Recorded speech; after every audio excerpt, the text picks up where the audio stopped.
3 साल के उत्सव को, इस 3 साल के जश्न को तो हम मनाएंगे ही मनाएंगे आपके साथ, लेकिन जो इंपॉर्टेंट चीज़ें हैं बाज़ार की उससे भी बिल्कुल नहीं हटेंगे। इसलिए कार्यक्रम की रूपरेखा ही ऐसे रखी है कि 3 बजे तक हम आपके साथ मार्केट्स में रहेंगे और 3 बजे के बाद इस उत्सव को आप अपनी आंखों से रूबरू होते हुए भी देखेंगे। खैर, हम जरा आगे बढ़ जाते हैं और जरा 4 अहम ट्रिगर्स को हमने विंडो में डाला है, हमेशा की तरह जो पिछले 3 साल से हम कर रहे हैं, आगे भी करते रहेंगे, ताकि आपको थोड़ा इंपॉर्टेंट चीज़ें एक ही फ्रेम में दिख जाएं। पहली इंपॉर्टेंट बात है वो है यूएस के अंदर फिर से थोड़ी सी गिरावट हमको दर्ज हुई है और गिफ्ट निफ्टी भी इस समय हल्की गिरावट दिखा रहा है। साथ ही साथ अगर आप देखेंगे तो कैश मार्केट में एफआईज ने करीब 30,000 करोड़ से ज़्यादा का माल बेचा है। और एक और चीज़ बता देता हूँ, होल्डिंग एक झटके में कब हुई है? कल का दिन सिर्फ नंबर्स की टूट का नहीं था, बल्कि बहुत सारे आंकड़ों की टूट का भी था। ब्रेंट क्रूड 77 के ऊपर जा चुका है। हालांकि अभी डर की बात नहीं है, लेकिन फिर भी इस पे आपको पैनी नज़र रखनी होगी, क्योंकि जो हो रहा है उसमें वीकेंड में थोड़ा और उबाल आ सकता है, इसलिए थोड़ा ध्यान रखिएगा। तीसरी बात, कुछ कंपनीज के कारोबार के फाइनेंस के नंबर्स भी आ रहे हैं, तो वो आपके सामने हम अपडेट रखते रहेंगे। जो अपडेट आ रहे हैं उसी अपडेट का बेस्ट एग्जांपल कल बहुत सारे शेयर्स भी थे, तो आज भी उसी बिजनेस अपडेट्स जो हमको मिल रहे हैं उसमें शेयर्स पे रिएक्शन मिलेगा, शेयर्स का उतार चढ़ाव मिलेगा, उस पर भी आप ध्यान रखिएगा। हम एक एक करके सारे पॉइंट्स आपके सामने रखेंगे। तो ये 4 अहम चीज़ें हो गई हैं जो विंडोज़ के तौर पर हमने आपके सामने रखी।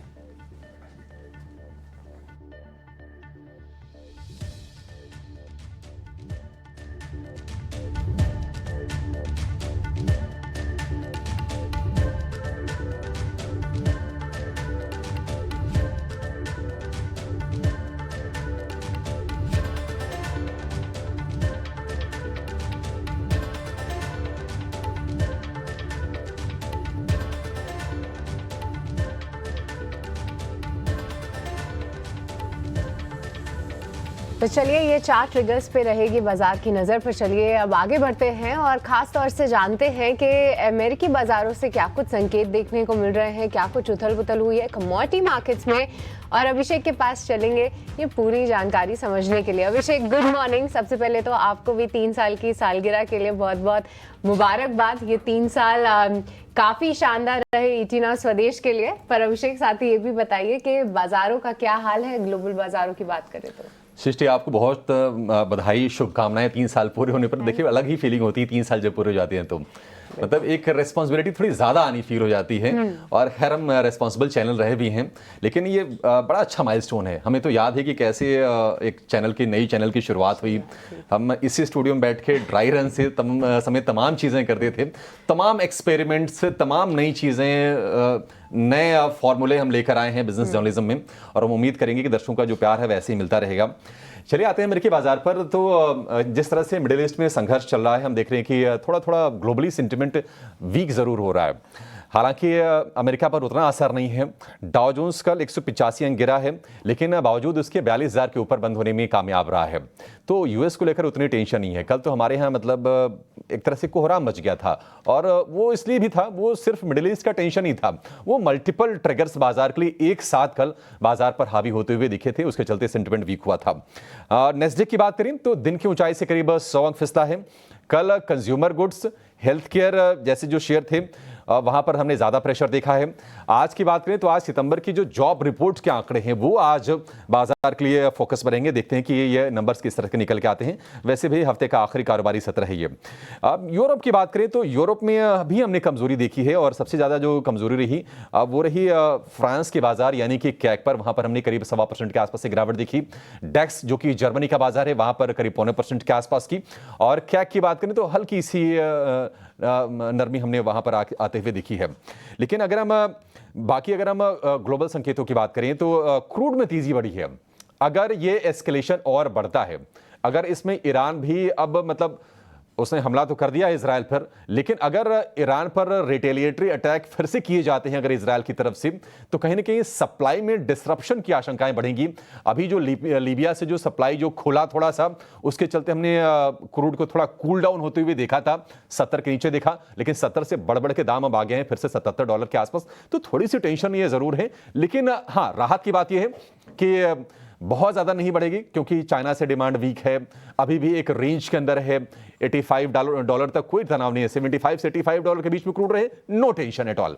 लेकिन अगर हम बाकी संकेतों की बात करें, आज अगर आप गिफ्ट निफ्टी देखिए 42-44 अंकों की गिरावट के साथ ही ये संकेत दे रहा है, तो स्थिरता के संकेत के तौर पर इसको देखा जाना चाहिए। अगर हम बाकी बाजारों की बात करें, जापान के बाजार या फिर हांगकांग के बाजार, वहां उतना डर नहीं है। हम देख रहे हैं कि दोनों के दोनों बाजारों में हल्की हल्की सी बढ़त के साथ फिलहाल कारोबार हो रहा है। तो मिक्स्ड हम सेंटिमेंट कह सकते हैं। कल की भारी सेल ऑफ के बाद बाजार हो सकता है कि आज एक रिकवरी मोड में भी आए और गिफ्ट निफ्टी वो संकेत दिखा भी रहा है। लेकिन चलिए, एक जो बाजार के लिए जो टेंशन जो बढ़ती हुई दिख रही है वो है FIs की लगातार बिकवाली कैश में। कल के सत्र में भी हमने कमजोरी का ही आंकड़ा देखा है FIs की तरफ से, और कल जो बिकवाली हुई है वो हुई है 15,000 करोड़ रुपए से ज्यादा की।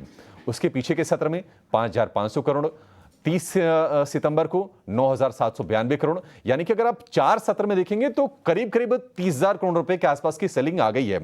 और इंडेक्स फ्यूचर्स या फिर इंडेक्स ऑप्शंस में कल 61,000 करोड़ रुपए की नेट सेलिंग रही है। इंडेक्स फ्यूचर्स में 10,000 करोड़ रुपए की सेलिंग रही है। इन आंकड़ों को जरा समझते हैं कि FIs के जो डेटा हैं वो किस तरह से फॉर्म हो रहे हैं और उससे संकेत क्या मिल रहे हैं। डिम्पी, कैश में तो बिकवाली चल रही है, ऑप्शंस में भी देखा कल माल बेचा है, FIs ने थोड़ी पोजीशन लाइट की है। आप बताइए कि संकेत क्या मिल रहे हैं FIs से, और लॉन्ग होल्डिंग अभी किस तरह की है? देखिए, पोजीशन लाइट नहीं की, बहुत लाइट की है, और एक ही दिन में इस तरह की पोजीशंस का कटना और बढ़ना ये रिटेलर्स के हित की बात नहीं है। इसलिए कल जब मैं आपको नोटिस करा था, बाकायदा मैंने एक लिंक भी दिया उस पर। अमूमन मैं मार्केट्स के लिंक कम कर पाता हूँ यहाँ पे, समय नहीं निकल पाता इतना, लेकिन कल मैंने स्पेशली आपके सामने वो जो पुट्स का एबनॉर्मल गेंस था वो आपको बताया था। आपको पता ही होगा 3,000% का रिटर्न आया। ये कैसे आ सकता है कि कोई भी चीज़ 4 रुपये की, 8 रुपये की, कल 250 रुपये हो गई। यहीं से, जैसे मैंने आपको कल बताया था कि मार्केट की चिंताएं हैं, यहीं से सेबी चेयरपर्सन की, RBI गवर्नर की, देश के वित्त मंत्री की, और इनफैक्ट काफ़ी हद तक हमारी भी ये चिंता है। बीइंग एज एन चैनल के तौर पर हमको भी समझ में आता है कि कई बार ये चीज़ें मार्केट के मूड और माहौल को भी ख़राब करते हैं और डिस्टर्बिंग फैक्टर के तौर पर आती हैं। इसमें कोई दो राय नहीं है कि जिन्होंने प्लस किया होगा उनकी मेहनत रंग लेके आई, एक ही दिन में 3,000% का रिटर्न भी मिला। लेकिन इसमें भी कोई दो राय नहीं है कि ये सारी चीज़ें मार्केट के अंदर एबनॉर्मलिटी को भी बढ़ाती हैं और काफ़ी हद तक गैम्बलिंग जैसी चीज़ों को भी इंट्रोड्यूस करने का काम करती हैं। इसलिए ये पॉइंट्स थोड़ा संभल कर आराम से देख के काम करने का समय है। अब आपने पूछा कि FIs के नंबर्स का कल क्या हुआ। देखिए, कल FIs की होल्डिंग घटी है। ये घटी कोई छोटी मोटी नहीं है, सीधी घट के अब 66% हो गई है। 80% के अराउंड थी, 79% थी, घट के 66% हो गई है। एथिकली देखा जाए तो करीब हमने 14% कल FIs ने माल बेचा इंडिया के अंदर। इसलिए कल आप जब बाजार को देख रहे होंगे, मेरे को नहीं मालूम कि कितने लोग स्क्रीन की रीडिंग करते हैं, लेकिन जिनको काफ़ी देर तक स्क्रीन पे बैठने का अनुभव है वो स्क्रीन को देख देख के ही समझ जाते हैं कि बाजार के अंदर क्या हो रहा है। उनको ज़रा डाटा इधर उधर की चीज़ें देखनी नहीं पड़ती हैं। तो कल जो स्क्रीन रीडिंग कर रहा था उसको साफ लग रहा था कि पानी की तरह बहता जा रहा है मार्केट, कोई नहीं रोक रहा उसको। दो मेजर प्लेयर मैं आपके सामने दिखाऊंगा, फर्स्ट एक L&T, दूसरा रिलायंस इंडस्ट्रीज। दोनों में गिरावट करीब करीब 4% की थी और इन दोनों के पास काफ़ी बड़ी जिम्मेवारी थी कि बाजार को रोकने की, लेकिन वो रोक नहीं पाए और बाकायदा डेज लो पे जाके बंद हुए। सिर्फ 2 ही शेयर अपने आप में बताने के लिए बहुत है। हालांकि कल आंकड़ा अगर आप देखेंगे एडवांस डिक्लाइन का तो बेहद खराब था और सिर्फ 9 शेयरों में लॉन्ग बन रहा था, इक्का दुक्का में कोई कवरिंग। और वैसे अगर निफ्टी के हिसाब से देखा जाए तो निफ्टी के हिसाब से करीब 48 शेयरों के अंदर कल नुकसान दर्ज हुआ। अब आप मैं FIs में एक और पॉइंट भी बता देता हूं। FIs के में कल रिटेल ने स्मार्टली पोजीशंस को बढ़ाया है।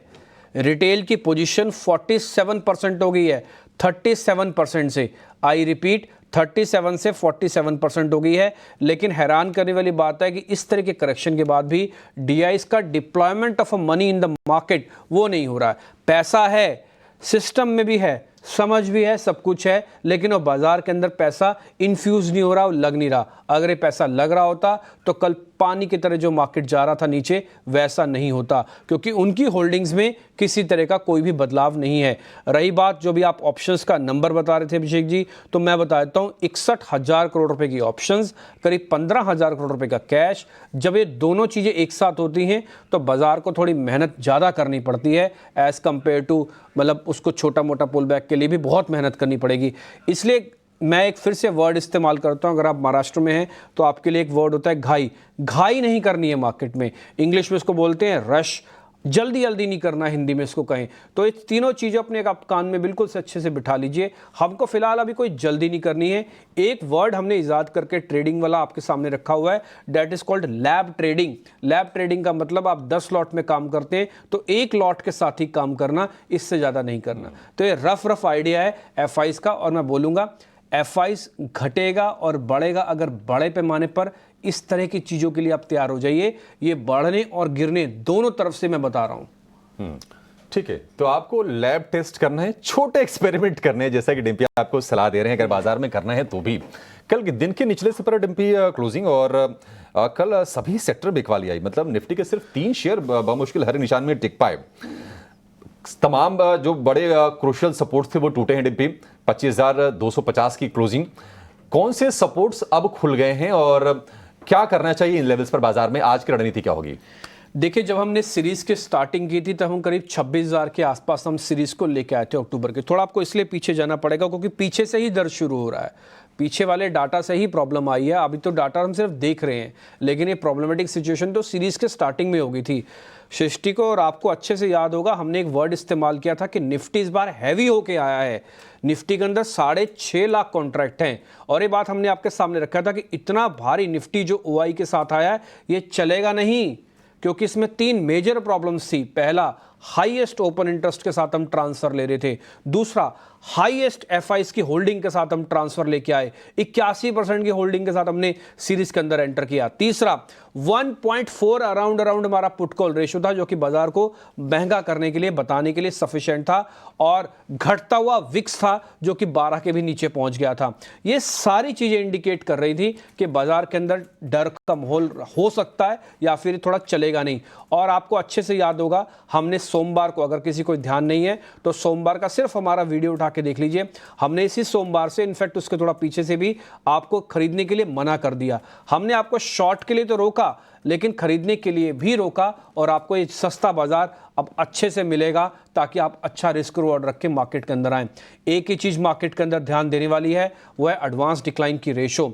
आप इस चीज को ध्यान रखिएगा, आप कितने पैसे गंवा रहे हैं, यानी कि रिस्क रिवॉर्ड रेशियो, मैंने गलती से एडवांस बोल दिया, रिस्क रिवॉर्ड रेशियो, आपका कितना जोखिम और आपके पास कितना रिवॉर्ड है। ये रेशियो अगर आप अपनी ठीक कर लेंगे ना, तो मेरे को नहीं लगता इसके अलावा आपको कुछ और ज़्यादा समग्रता में समझने की ज़रूरत है। एक छोटा सा पॉइंट के साथ मैं निफ्टी को क्लियर कर देता हूँ।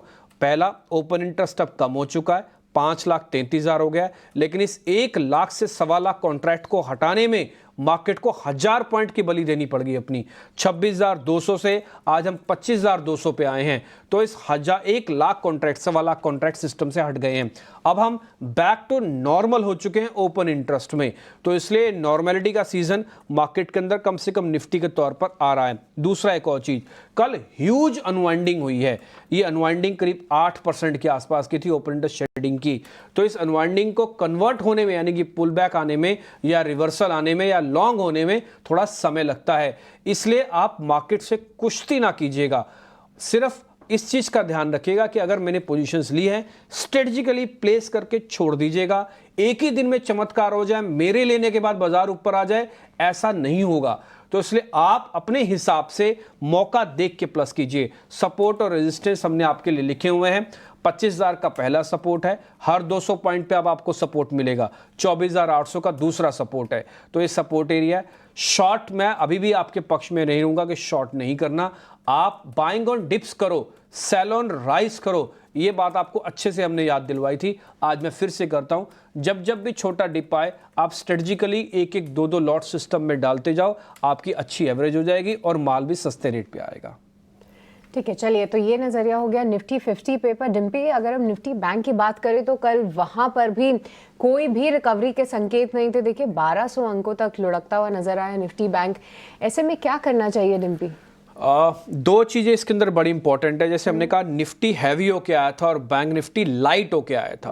तो जो बैंक निफ्टी लाइट होके आया था, इसलिए पहले बैंक निफ्टी का गिरना लाजमी था। अगर आप चेक करेंगे पिछले 7-8 दिन में, तो पहले बैंक निफ्टी टूटा, निफ्टी ने तो उसको फॉलो किया, और निफ्टी के पास तो फार्मा, एफएमसीजी, आईटी, मेटल जैसे कुछ एक और सेगमेंट भी थे, जबकि बैंक के पास सिर्फ बैंक है और कुछ नहीं है। एक और पॉइंट आपको मैं क्लियर करता हूं, ओपन इंटरेस्ट के लिहाज से अगर आप वो प्लेट दिखाना चाहें, कल 25% का ओपन इंटरेस्ट एडिशन हुआ। कल बैंक निफ्टी के अंदर इतना वजन डाल के 1000 पॉइंट तोड़ा गया। ये एडजस्टेड फिगर आई है 20% की, मेरे पास 25 था, मैं भी अपने आप को करेक्ट करता हूँ, 20% हो गया ओआई। आप ये देखिए कि कितना लोगों ने जोर लगा के कल बैंक निफ्टी को 1000 पॉइंट से तोड़ा। मेरा अपना निजी तौर पर और डाटा के बैक टेस्टिंग के बेसिस पर मैं बता सकता हूँ, बैंक निफ्टी कभी भी पुल बैक किसी भी रूप में दे सकता है। और उसकी एक बड़ी वजह है 9 तारीख, जब आरबीआई की एक बैठक का फैसला आएगा। आपको पता है यूएस के अंदर ब्याज दरें घटाई गई हैं, इंडियन मार्केट्स में आरबीआई को फैसला लेना है, इसलिए उस बैठक से ठीक पहले आज फ्राइडे का सेशन, फिर 2 सेशन और होंगे, सोमवार का, मंगलवार का, बुधवार को आप वो फैसला भी सुनेंगे। तो उससे ठीक पहले बैंक निफ्टी में थोड़ा बहुत होगा तो और होगा, लेकिन बैंक निफ्टी बहुत ही इंपॉर्टेंट लेवल पे आ चुका है। पहला, ओपन इंटरेस्ट से ये हैवी हो गया, ये लाइट से हैवी हुआ है, एवरेज से ऊपर आ गया। 1.5 लाख कॉन्ट्रैक्ट जब ये स्टार्ट हुआ था 1,20,000 कॉन्ट्रैक्ट आए थे इसके अंदर, अब 1.5 लाख से ऊपर है, तो ये हैवी हो गया। दूसरा पॉइंट आपको बताऊं मैं, एक और पॉइंट, आप 51,800 पे कल आपने बैंक निफ्टी क्लोज होते देखी है। 1 मिनट के लिए फ्यूचर दिखाइए, 500 पॉइंट से ज्यादा का प्रीमियम है बैंक निफ्टी में। 500 पॉइंट का प्रीमियम आपको एक्सपायरी के रोल ओवर पर भी नहीं मिलता, जो इस समय आप लेके बैठे हो 560 पॉइंट का। और आपका फ्यूचर देखो कितने पे है, वो है 52,405 पे। कहां 51,800, कहां 52,500। तो जो फ्यूचर लेके बैठे हैं उनको कोई डर नहीं है, क्योंकि प्रीमियम्स उनकी सेफ्टी के लिए एक डोम की तरह आके खड़ा हो गया, जो उनको बचा रहा है। और मैं थैंक यू बोलूंगा जिसने भी ये डिराइव किया है प्रीमियम्स और डिस्काउंट। अगर ये प्रीमियम्स और डिस्काउंट्स नहीं होते सिस्टम में, तो आज आप बहुत बड़े नुकसान में होते। ये प्रीमियम इच्छा शक्ति को बताता है, ये माल नहीं कटा इसको भी बता रहा है कि अभी भी इच्छा शक्ति मार्केट के अंदर काफी है, इसलिए अपने आप में बताने के लिए बहुत है। शॉर्ट वॉट करना नहीं, इसका सपोर्ट और रेजिस्टेंस भी बता देता हूं।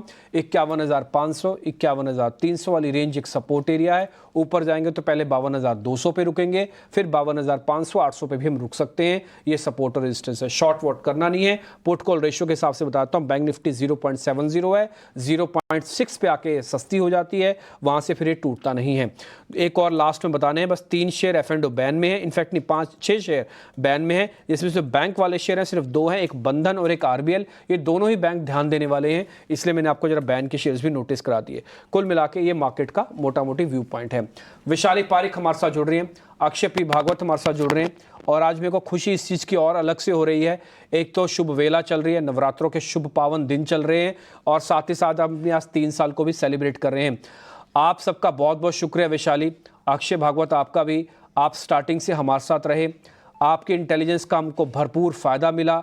मैं आपका शुक्रिया अदा तहे दिल से करूँगा। मैं इन्वेस्टर्स की तरफ से भी शुक्रिया अदा करना चाह रहा हूँ, एक एक करके आपको कैसे बताएंगे, बट मैं उनकी तरफ से भी आपको शुक्रिया अदा करूँगा। आपके बिना हम थोड़ा कंप्लीट वाला नहीं है हमारा मामला, तो आप रहते हैं तो हमारा भी हौसला रहता है, और आपके इंटेलिजेंस से समझ में आता है कि चीज़ें कैसे की जाए।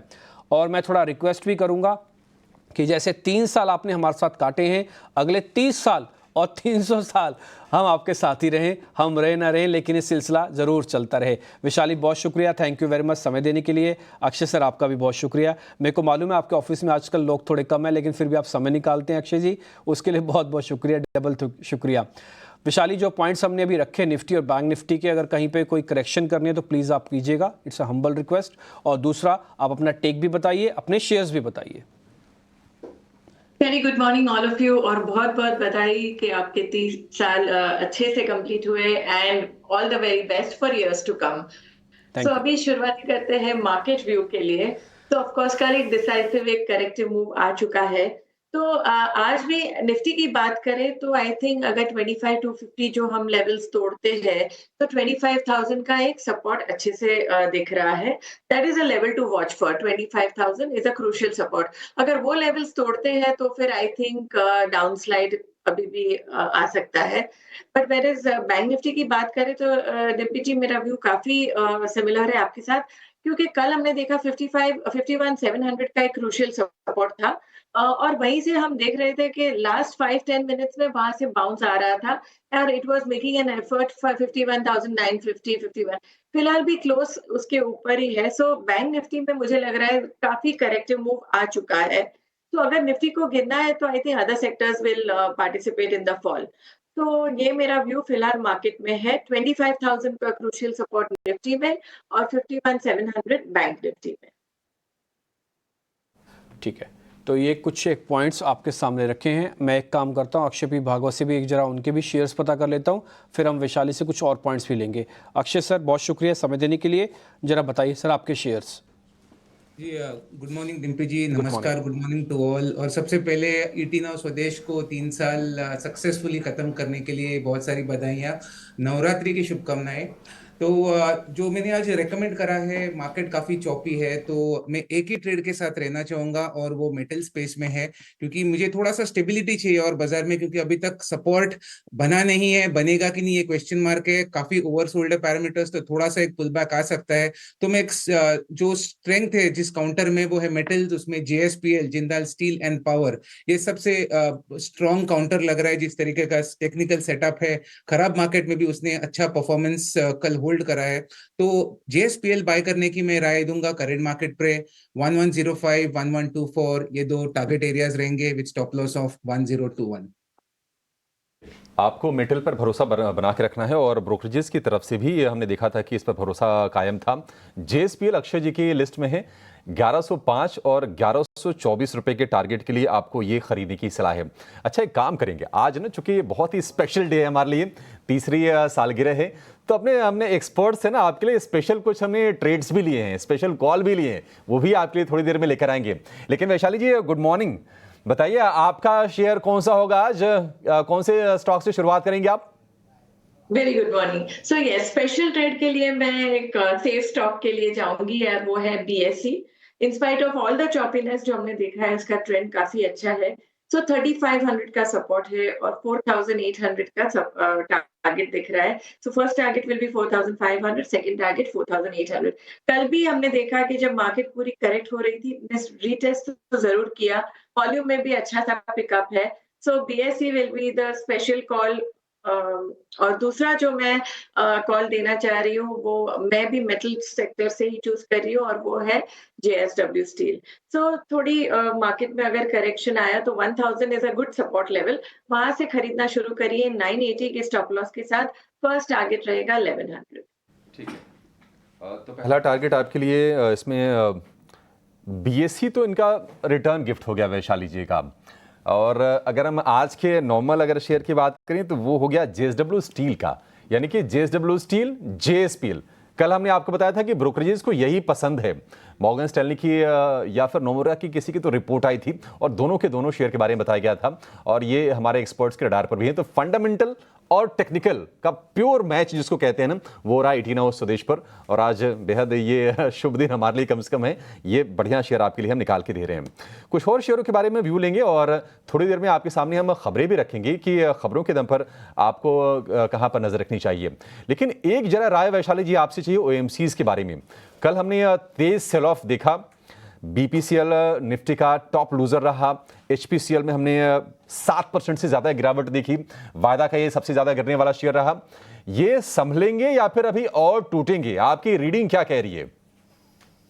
जैसे कल इतना सारा करेक्टिव मूव आया और इसमें भी काफी गैप डाउन से ही ओपन हुआ है, सो बायर्स डेफिनेटली वीक हो चुका है। मे बी थोड़ा यहाँ से रिट्रेसमेंट आ सकता है, बट अनलेस एंड अनटिल ये जो गैप, कल के गैप फिल ना करे, मेरा बायर्स अभी भी करेक्टिव ही रहेगा। और जैसे कि ब्रेंट क्रूड बढ़ रहा है, तो ऑफ कोर्स इसमें एडवर्स इफेक्ट आ सकता है। सो फिलहाल मुझे लग रहा है करेक्टिव मोड में रहना चाहिए। ठीक है, तो आज ओएमसीज पर नज़र ज़रूर रखेंगे। कल की पिटाई के बाद आज थोड़ी रिकवरी आती है या नहीं, ये देखना काफ़ी अहम होगा। पर चलिए, अब 3 साल तो आज पूरे हुए ही हैं, और अक्षय जी आपका भी हमारे साथ कई समय से अब जो है आप हमारे साथ बने हुए हैं, तो आप हमारे दर्शकों के लिए क्या कुछ स्पेशल गिफ्ट लाए हैं? आपकी स्पेशल कॉल कहाँ पर है? जी तो यहाँ पे जिस तरीके का बाजार है, मैं मेटल सेक्टर में काफी बुलिश हूँ। तो आप देखें, काफी सारे मेटल स्टॉक ने बहुत पॉजिटिव मूव से स्टार्ट करा था, बस गए 3 दिन में थोड़ा सा जो है मोमेंटम या एक्सेलरेशन धीमी गति से चल रहा है, क्योंकि चाइना के मार्केट क्लोज है। और मेरा मानना है कि अगले हफ्ते चाइना का मार्केट खुलते खुलते वहां पे आपको स्ट्रॉन्ग गेन्स दिखेंगी, जो मेटल पैक में उसका आपको रब ऑफ इफेक्ट देखने को मिलेगा। और जो सबसे बढ़िया टेक्निकल सेटअप है, जो पोजिशनली बहुत स्ट्रांग है, वो है टाटा स्टील। और हमने कई बार आपके शो पे ये स्टॉक रेकमेंड भी करा है शॉर्ट टर्म ट्रेडिंग के लिए। तो टाटा स्टील ने एक 156 158 के लेवल्स का एक रिवर्सल का ब्रेकआउट दिया था कुछ दिन पहले, और उसके बाद बहुत स्ट्रांग मोमेंटम के साथ स्टॉक चला है। मेरा मानना है कि और इसमें जो है तेजी बाकी है। तो करीबन 191 से 205 ये दो टारगेट का एस्टिमेशन है फिलहाल। तो आप ये टारगेट से टाटा स्टील बाय कर सकते हैं विद स्टॉप लॉस ऑफ 154। तो यहाँ पे दो शेयर्स दिए हैं अक्षय पी भागवत ने, पहला भी मेटल से जुड़ा हुआ था और दूसरा जो आपको रिटर्न गिफ्ट के तौर पर मिल रहा है वो भी मेटल से जुड़ा हुआ है। आप देखेंगे तो टाटा स्टील 191 और प्लस तक के टारगेट हैं आपके पास, और इससे पहले भी जो अक्षय भागवत ने आपको ट्रेड दिया वो भी मेटल से जुड़ा हुआ है। और JSPL कल इकलौता मेटल्स में बढ़ने वाले शेयरों की सूची में से था। तो अक्षय पी भागवत का काफ़ी हद तक स्टांस समझ में आ रहा है कि वो मेटल्स को लेकर बुलिश हैं। वो बाइंग ऑन डिप्स भी करना चाहेंगे, पोजीशंस लेके भी रखना चाहेंगे, अगर होल्ड है तो उसको जल्दी जल्दी काटेंगे भी नहीं। तो ये पॉइंट आप थोड़ा सा अच्छे से इसको कैलकुलेट कर लीजिए, समझ लीजिए। जब हमने विशाली पारिक से पूछा कि आप भी ट्रेड बताइए, तो कोइंसिडेंटली उनकी तरफ से भी जिंदल ग्रुप का ही शेयर निकल के आया। और उन्होंने भी कहा कि JSW स्टील आप नोटिस कीजिएगा। ध्यान होगा आपको, 2 दिन पहले एक बड़े ब्रोकिंग हाउसेस की रिपोर्ट आई थी और इन दोनों शेयरों को उसने अपग्रेड भी किया था। उस दिन ये दोनों ही शेयर करीब 2-3% ऊपर थे, और कल के सेशन में भी ये शेयर हरे निशान में आपको दिखे। 1100 रुपये तक का टारगेट है, 980 रुपये का एक स्टॉप लॉस आपको रखना होगा।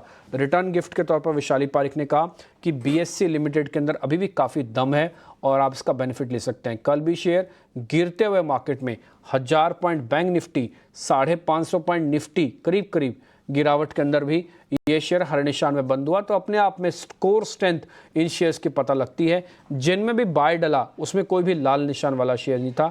ये कोर स्ट्रेंथ का पहला सूचक होता है, और इसमें 4500-4800 तक के टारगेट हैं। अगर किसी को लगता है नहीं BSE बहुत चल चुका है, तो 1 मिनट के लिए डिक्सन टेक्नोलॉजी को देख लेना, तो ये भ्रम भी टूट जाएगा। 1 साल के अंदर, 1.5 साल के अंदर कोई शेयर कितनी स्पीड से चल सकता है। बड़े शेयरों की मैं बात बोल रहा हूँ, अभी छोटों पे तो मैं आया ही नहीं। तो आपको उससे से आइडिया लग जाएगा कौन सा शेयर कहाँ तक चल सकता है। तो सभी शेयर्स आपने नोटिस कर लिए होंगे। उम्मीद करते हैं इसी तरह के कुछ और बेहतरीन ट्रेड हम आगे भी आपके सामने रखेंगे। लेकिन अब सीधा मैं अपने सहयोगी शरद के पास चलूँगा, ताकि खबरों वाले शेयर्स भी हम आपके सामने रख पाएँ। शरद, गुड मॉर्निंग, जरा बताएं आज के stocks in news. Good morning Dimpy. सबसे पहले जो है ऑपरेशनल अपडेट सेकंड क्वार्टर के जो है फोकस में रहेंगे। एवेन्यू सुपरमार्ट्स के कमज़ोर जो अपडेट देखने मिले, आप स्टोर एडिशन कहें या आप रेवेन्यू ग्रोथ कहें, इवन ग्रॉस मार्जिन्स में भी जो है थोड़ी इम्पैक्ट पड़ी है। तो ऑफकोर्स यहाँ पे जो है थोड़ी ब्रोकिंग डाउनग्रेड भी देखने मिल सकती है। बैंक ऑफ बड़ौदा की बात करें तो यहाँ पे largely stable set of numbers आए हैं। एसेट क्वालिटी में हालांकि थोड़ी सी मूवमेंट ज़रूर आई है towards the negative side. M&M finance के थोड़े मिले जुले नतीजे देखने मिले हैं, जहाँ पे ओवरऑल एसेट क्वालिटी में थोड़ी सी रिडक्शन ज़रूर हुई है। बजाज फाइनेंस की बात करें तो largely in line to strong set of numbers आया। AUM 29% का ग्रोथ आया है, और न्यू क्लाइंट एडिशन पे भी जो है बुलिश नज़रिया आया है। ओवरऑल जो गाइडेंस अगर हम एनुलाइज करें तो वो उससे ज़्यादा बैठ रहा है। बजाज हाउसिंग फाइनेंस हाल ही में लिस्ट हुई है कंपनी। AUM जो है 1 लाख करोड़ का जो है माइलस्टोन क्रॉस किया, और ओवरऑल देखें तो 26% ईयर ऑन ईयर बेसिस पे बढ़ा है। लार्जली गुड ऑपरेशनल नंबर्स कहेंगे। M&M भी फोकस में रहेगा। यहाँ पे इन्होंने लास्ट माइल मोबिलिटी की जो CV मैन्युफैक्चरिंग है उन्होंने अपनी लॉन्च की है। लेकिन इंपॉर्टेंटली मैं बता दूँ, जो थार रॉक्सी कल बुकिंग हुई थी दोपहर में, वो लगभग 1,70,000 से ज़्यादा का बुकिंग पहले घंटे में देखने मिली। एंड ओवरऑल जो अनुमान था बाज़ार का वो लगभग 100,000 का था। तो यहाँ पे जो है स्टॉक में और पॉजिटिव मोमेंटम आज देखने मिल सकता है। IOCL भी फोकस में रहेगा, जहाँ पे नेपाल ऑयल कॉरपोरेशन के साथ B2B फ्रेमवर्क का जो है करार किया, और एलेम्बिक फार्मा को US FDA अप्रूवल भी आ गया है। आपके ऑप्थेल्मिक सोल्यूशन ड्रग्स, जो आँख को ट्रीटमेंट वाले जो दवाई है, उसकी अप्रूवल आ चुकी है। ठीक है, शरद ने आपको ये खबरें बताई। अच्छा, ये सिलसिला सिर्फ आज नहीं है, ये सिलसिला तो 3 साल से चल रहा है शरद के साथ। शरद जब भी आते हैं तो कुछ ना कुछ ऐसी चीज़ लेके आते हैं जो कि पूरा दिन की खबर बन जाती है, चाहे वो स्टॉक्स से न्यूज़ हो, ब्रोकिंग हाउसेस की रिपोर्ट्स हो, चाहे वो ब्रोकिंग हाउसेस के अंदर से जो भी गुफ्तगू चल रही हो उससे जुड़ी हुई खबरें लेके आएँ। तो शरद, ये पिछले 3 साल आपने काफ़ी मेहनत की। ओह ठीक है, उनसे भी बात नहीं हो पाएगी। एक्चुअली मेरी आदत है ना कि अब लिंक करते हैं तुरंत माइक उतारा और दूसरे कामों में लग जाते हैं, क्योंकि काम बहुत होता है मार्केट खुलने से पहले का। तो मैं समझ सकता हूँ कि रिसर्चर्स की जो जिम्मेवारी है वो अपनी बखूबी निभा रहे हैं और वो मार्केट खुलने से पहले जो डाटा आपके सामने रख सकें वो ज़रूर रखते हैं। अब मेरे साथ स्टूडियो में एक ऐसे मेहमान हैं जिनके बोलूँगा जिनकी लीडरशिप में ये 3 साल कंप्लीट करने का सौभाग्य मिला। ना केवल लीडरशिप चैनल के तौर पर, एडिटर के तौर पर थी, बल्कि मैं बोलूँगा कि इनका वैसे में कईयों को मैं एक वर्ड कुछ ना कुछ देता हूँ, तो मैं सर को जो नाम देता हूँ हमेशा से वो मैं बोलता हूँ कि हमारे सर गूगल हैं। तो आप इनसे कुछ भी पूछ लीजिए, किसी भी चीज़ के बारे में जानकारी लीजिए। इंपॉर्टेंस खत्म हो गई है। नहीं, अभी भी है, अभी भी है सर। इनफैक्ट गूगल के तो और डिविजन्स हो गए, गूगल मैप हो गया, ये सब चीज़ें और सब चीज़ें भी हैं। तो आप वैसे मैं बता दूं, आप कुछ भी पूछेंगे निकुंज जी से तो वो आपको बहुत ही अच्छी सलाह देंगे। बहुत ही सुलझे हुए सलाहकार हैं, ना केवल मार्केट के अंदर बल्कि जीवन में किसी भी लेवल पे अगर आपको कोई भी तकलीफ हो और आपको मिले सौभाग्य निकुंज जी से मिलने का, तो एक बार मिलेगा जरूर। वाइफ को भेजूंगा कि मैं अच्छी सलाह दे दूं। नहीं, एक बार मिलेगा जरूर। और कुछ नहीं निकुंज सर, बहुत बहुत शुक्रिया। First of all thank you very much. जैसे मैंने स्टार्टिंग में भी कहा कि आपके लीडरशिप के अंदर हमने 3 साल एक कंप्लीट किए, बहुत ही कमाल का एक्सपीरियंस था। कोविड जैसे दुखद फेज से हम निकले, लेकिन उसके बाद ये 3 साल भारत की ग्रोथ के साथ हम जुड़े रहे। इस 3 साल में ईटी नाउ स्वदेश के शुभ चरण पहुंचे तो मार्केट ने हाइस पे हाइस भी क्रिएट किए। इस 3 साल में आपको क्या फील हुआ है, इस चैनल के अंदर आपकी फीलिंग क्या रही और आगे का रोड मैप अगर कुछ आप गाइड कर पाएँ? देखिए जी, मैं तो कोच हूँ, खिलाड़ी आप लोग हैं, रिंग में आप लोग जाते हैं, पिच पे आप लोग जाते हैं। तो पर 3 साल में डिम्पी ने, जब हमने 1 साल पूरा करा था, डिम्पी ने एक शब्द यूज़ करा था यहीं बाहर, हमने जो मील का पत्थर रखा है। और देखिए 3 साल बेमिसाल, भले ही वो हिंदुस्तान के 3 साल बेमिसाल हो, स्टॉक मार्केट के 3 साल बेमिसाल हो, मगर सबसे इम्पोर्टेंट ये है कि जो स्वदेश की टीम ने जो इतिहास रचा है 3 साल के में, 3 साल अगर आप देखें तो कुछ वरिष्ठ बड़े बड़े चैनल्स के सामने हम अभी भी छोटे हैं, मगर 3 साल के अंदर हमने वो करा है जो चैनल्स 30 साल में नहीं कर पाए, 15 साल में नहीं कर पाए। तो सबसे इम्पोर्टेंट ये है कि हमें लोगों का भरोसा मिला। किसी भी चैनल के लिए, ब्रांड के लिए सबसे इम्पोर्टेंट होता है लोगों का भरोसा। सेकंड होता है लोगों, people have appreciated what we've done, people have participated in what we've done, and we've also crafted a different type of programming। हमारी जो प्रोग्रामिंग है एकदम अलग है, डिफरेंट है, और जो हमारी प्रोग्रामिंग है वो नई इंडिया के लिए है। जिससे हम बोल सकते हैं कि बदलो बढ़ो देश के साथ। तो भारत बदल रहा है, हम उसी मुहिम को सपोर्ट कर रहे हैं और उसी मुहिम के पूरे सेंटर के अराउंड हमारी प्रोग्रामिंग सेंटर्ड है। तो जो पिछले 3 साल थे वो एक प्रकार के इंडिकेशन थे दैट नया भारत कैसा है, ग्रोथ कहाँ से आ रही है और ग्रोथ कहाँ चलती रहेगी। और स्वदेश की जितनी भी प्रोग्रामिंग थी, जो हमारे स्पेशल शोज़ हैं, जो आप शोज़ करते हैं, हम जो स्पेशल प्रोग्रामिंग करते हैं, शायद इसी थीम के अराउंड सेंटर्ड है, जिसको हमारे व्यूअर्स ने, कॉर्पोरेट इंडिया ने, स्टॉक मार्केट के विशेषज्ञों ने, बड़े बड़े मार्केट महारथियों ने काफ़ी अप्रिशिएट करा है। बिल्कुल। निकुंज सर, कुछ देखिए डेटा भी चल रहे हैं स्क्रीन पर हमारे कि इन 3 सालों में किस तरह से देश ने तरक्की की है, इक्विटी मार्केट कितना बड़ा है, डीमेट अकाउंट कितने बड़े हैं। अच्छा, 3 साल पहले एक जो चीज़ थी ना वो मिसिंग थी, बाकी जो चैनल थे वो बता तो रहे थे बट वो समझा नहीं रहे थे। तो हमारा सौभाग्य है कि सर आपने उस गैप को बहुत अच्छे से ब्रिज किया। आपने बहुत ही सिंपल भाषा में, मतलब मैं कहूँगा आपका जो ट्रांजिशन रहा वो बहुत ही कमाल का रहा। हमने शायद उम्मीद नहीं की थी कि नहीं आप इंग्लिश से निकल के हिंदी के फ्रेमवर्क में इतनी ही वो खूबसूरती से ढल जाएंगे। तो मैं आपको अंदर की बात बताता हूँ, शुभकामनाएं, बधाई आपको। मैं आपको अंदर की बात बताता हूँ कि जब हालांकि हिंदी समझ आती है, पर हिंदी क्योंकि आप इंग्लिश एंकरिंग में इतने साल थे तो आपकी वो एक कोर लैंग्वेज नहीं हो रही थी। तो जब स्वदेश चालू हो रहा था, मैंने बोला जी क्या करें, हिंदी ठीक कैसे करें। तो मेरे साहबजादे हैं, वो अब 12 साल के हैं, उस समय 10 साल के थे, तो मैंने उनकी हिंदी की पुस्तकें निकाली। उनकी हिंदी की जो पुस्तकें हैं, I think that is one of the reasons Y जो हिंदी में काम करना पड़ा, वो शायद हिंदी वहीं से उनकी सीखी। वो मुहावरे बोलते थे और मैं सुनता था और हम दोनों रिहर्स करते थे। तो अंदर की बात आपको बता रहा हूँ। सीक्रेट्स रिवील है। ठीक है निकुंज सर, एक और चीज़ पॉइंट में पता करना है। अभी हमने 3 साल कंप्लीट किए हैं, अगले 3 साल मार्केट के अंदर कैसे रहने जा रहे हैं? क्योंकि बहुत ज़रूरी है, हम उस जंक्शन पे खड़े हैं जहाँ पे आपकी इंटेलिजेंस की रिक्वायरमेंट है। देखिए, ये बोलना कि आने वाले 3 साल के अंदर हम डबल हो जाएंगे, बोलना बहुत मुश्किल है। आने वाले 3 साल के अंदर रिटर्न्स अच्छे रहेंगे, मगर रिटर्न्स के अंदर आपको जो पास रिटर्न्स के मुकाबले में कम रहेंगे। इस माइंडसेट से ही आपको स्टॉक मार्केट में इन्वेस्ट करना चाहिए। देखिए, इकोनॉमी और मार्केट, इन दोनों के अंदर हम जो कहते हैं एक प्रकार का गठबंधन होता है, मगर रियल लाइफ के अंदर और फाइनेंशियल मार्केट के अंदर कभी कुछ ऊपर जाता है, कभी कुछ पीछे रहता है। 2003 से 2008 का जो बुल मार्केट था, वहाँ पे इकोनॉमी पहले बढ़ी और मार्केट ने कैचअप करा। 2008 से 2020 से 2024 का जो बुल मार्केट है, 24 में ख़त्म नहीं हो और ये लंबा चलेगा। ये उसके अंदर इकोनॉमी चल रही है, मगर मार्केट पहले चल चुके हैं। तो इस समय मुझे लग रहा है कि जो मार्केट है कई जगहों पर आगे बढ़ चुका है और इकोनॉमी बढ़ेगी, मगर धीरे धीरे बढ़ेगी। और इकोनॉमी के अंदर जो चेंज आ रहा है वो आपको इतना ज़बरदस्त चेंज देखने को मिलेगा जो कि हम बाद में ही समझ पाएंगे। अंग्रेजी में जैसे कहते हैं that markets are like life, we always live forward but we understand backwards. Markets are like life, we always live forward but we understand backwards. देखो सर, आपकी एक और खासियत है और बाकी लोगों को मैं बता भी रहा हूँ, और शायद सृष्टि और डिम्पी मुझसे इत्तेफाक भी रखेंगे, थीम्स पहचानने में या फिर ट्रेंड को सेंस कर लेने में ना आपको महारत हासिल है, आप उसके चैंपियन हैं। तो अब जब मार्केट यहाँ से ग्रो करनी है, इकोनॉमी को आगे बढ़नी है, तो हमने देखा कि एआई की खूब बात हुई, सेमीकंडक्टर की काफी बात हुई, डिजिटल इकोनॉमी की बात हुई। अब अगले जो 3 साल होंगे उसमें कौन से थीम्स आपको लग रहे हैं कि सबसे अच्छा करने वाले हैं? देखिए, एनर्जी ट्रांजिशन का जो थीम है मुझे लगता है मल्टी ईयर थीम है, और वो एक गीगा ट्रेंड है। मेगा ट्रेंड भी नहीं, गीगा ट्रेंड है।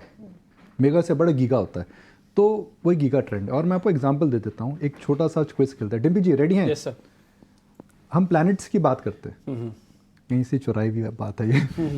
मर्क्यूरी और वीनस के अंदर कौन सा प्लैनेट ज़्यादा गर्म है? मर्क्यूरी सन के बगल में है और वीनस सन से दूर है, मगर गर्म कौन सा प्लैनेट है? मरकरी होना चाहिए सर। मुझे पता है वीनस, वीनस। क्योंकि आपने एक बार पहले भी मुझसे पूछा था, तो मुझे आंसर भी पता। तो उसके अंदर गैसेस जो है वो गैसेस की कॉम्पोजिशन ऐसी है। तो अभी आने वाले 3 से 30 साल की सबसे बड़ी समस्या ग्लोबल वार्मिंग है। ग्लोबल वार्मिंग होता है जो आपको गैसेस का कॉम्पोजिशन है उसके चेंजेस से। जो गैसेस का कॉम्पोजिशन है पूरी की पूरी दुनिया में बढ़ रहा है। आप ग्लोबल वार्मिंग देख रहे हैं, आप अनप्रेसिडेंटेड रेनफॉल्स देख रहे हैं, आप देख रहे हैं कि अक्टूबर का महीना है, बॉम्बे में अभी भी रेनफॉल्स हो रही है। दिल्ली के अंदर हमने देखा था इस प्रकार इस बार कितनी ज़्यादा गर्मी पड़ी और कितनी ज़्यादा बारिश हुई थी। तो ग्लोबल वार्मिंग मुझे लगता है कि मल्टी डेकेड थीम है। तो एनर्जी ट्रांजिशन मुझे लगता है कि एक बड़ा थीम रहेगा। उसके अंदर आप एनर्जी ट्रांजिशन के अंदर आपको एग्जाम्पल्स में दे देता हूँ। 50% of the gas emission which happens on the planet, 50% of the gas emissions on the planet only happen because of 2 sector, logistics and energy generation. इन दोनों के अंदर मुझे लगता है कि सब दुनिया के अंदर बड़े ट्रांजिशंस आने वाले हैं। Second, experience based spending. मैं अभी डीमार्ट के नंबर सुबह देख रहा था, उनमें स्लो डाउन है, मगर मैं थार की बुकिंग देख रहा था, उनके अंदर ज़बरदस्त उछाल है। मैं देख रहा था कि जूते और चप्पलों की जो डिमांड है वो उनमें गिरावट आ रही है, मगर कोल्ड प्ले जैसे के अंदर हम देख रहे हैं कि किस प्रकार से लोग आना चाहते हैं। हॉस्पिटल्स भर रहे हैं और होटल्स भी भर रहे हैं। तो आप एक बेटर हेल्थ केयर एक्सपीरियंस के लिए जा रहे हैं, बेटर ट्रैवल एक्सपीरियंस के लिए जा रहे हैं। तो एक्सपीरियंशियल स्पेंडिंग, थार है, थार की बुकिंग आप देखिए कितनी ज़्यादा है, बिकॉज एक्सपीरियंस है, ऑफ रोड बाइकिंग है वो। तो वहाँ पर मुझे लगता है कि बहुत बड़ा एम्बिशंस है, ब्रांड है, मुझे लगता है वहाँ पर बहुत बड़ा चेंज आने वाला है। तीसरा एक आपको मैं थीम और बता देता हूँ। 1980s में जब पहली बार हमने देखा था जीपीएस आया था, तो मैप्स के बिजनेस खत्म हो गए। उसके बाद 2000 में हमने देखा इंटरनेट आया, इंटरनेट की वजह से ई कॉमर्स और ट्रैवल एजेंसीज और बीच के ब्रोकर्स खत्म हो गए। उसके बाद आया स्मार्टफोन, जिसने उबराइजेशन कर दिया इकोनॉमी को। उबर इकोनॉमी आ गई, बिकॉज आप स्मार्टफोन को लेकर के फ़ोन पे उबर बुक कराते हैं, फिर आप कुछ भी चीज़ ऑर्डर करते हैं, कोई कॉमर्स करते हैं। उसके बाद आया सोशल मीडिया, जिसकी वजह से इंस्टाग्राम डिस्ट्रीब्यूशन ने पूरे की पूरी दुनिया को चेंज कर दिया। अब आया एआई। तो एआई का जो थीम है वो आपको ये देखना पड़ेगा कि कौन सी कंपनियों की वजह से एआई के अंदर रेट ऑफ चेंज आता है। एनवीडिया आज दुनिया की one of the biggest companies है, मगर एनवीडिया चिप्स नहीं बनाती है, एनवीडिया चिप्स डिजाइन करती है। तो आपको ये समझना पड़ेगा कि कौन सी कंपनी है जिसकी वजह से एआई की वजह से जिसके अंदर प्रोडक्टिविटी गेन आ रहा है। सर्विस प्रोवाइडर और बेनिफिशियरीज में डिफरेंट है। जब गोल्ड रश हुआ तो लिवाइस की जीन्स पैदा हुई थी, तो उसके अंदर सबसे बड़ा परिवर्तन कहाँ पर आ रहा है? मुझे लगा तीसरा वो थीम है, एक्सपीरियंस हो गया, एनर्जी ट्रांजिशन हो गया, एआई, बेनिफिशियरीज, ये 3 थीम लगते हैं मुझे। और चौथा मुझे लगता है कि इंडियन हेल्थ केयर के अंदर इंडिया की स्टोरी क्या है जी, जैम ट्रिनिटी हम बोलते हैं। आधार, डिजिटल जो आपके पास आधार है, आपके पास बैंक अकाउंट है और आपके पास जियो है। ये इंडिया की कहानी है। इस कहानी से हेल्थ केयर में बड़े चेंजेस आ सकते हैं, भले ही वो ट्रांसमिशन में हो, भले ही वो डिलीवरी में हो, भले ही वो भले ही वो एक्सेप्टेबिलिटी में। जैसे अब जब कोविड के समय में because of Aadhaar every day we knew कितने कोविड केसेस आ रहे हैं। That was only possible because of Aadhaar and digital technology. Health care के अंदर अभी भी डिजिटल टेक्नोलॉजी आई नहीं है। जब कोविड में बीमार पड़ते थे हम ऑनलाइन कंसल्टेशन करते थे, वो टेक्नोलॉजी की वजह से हुआ। तो मुझे लग रहा है कि हेल्थ केयर के अंदर बहुत बड़े चेंजेस आने वाले हैं। और पांचवा, मैं नया कुछ नहीं बोलूँगा भाई, एवरग्रीन थीम है जी इंडिया के अंदर। मैन्युफैक्चरिंग की जो टेलविंड आ रही है वो अच्छी लगती है।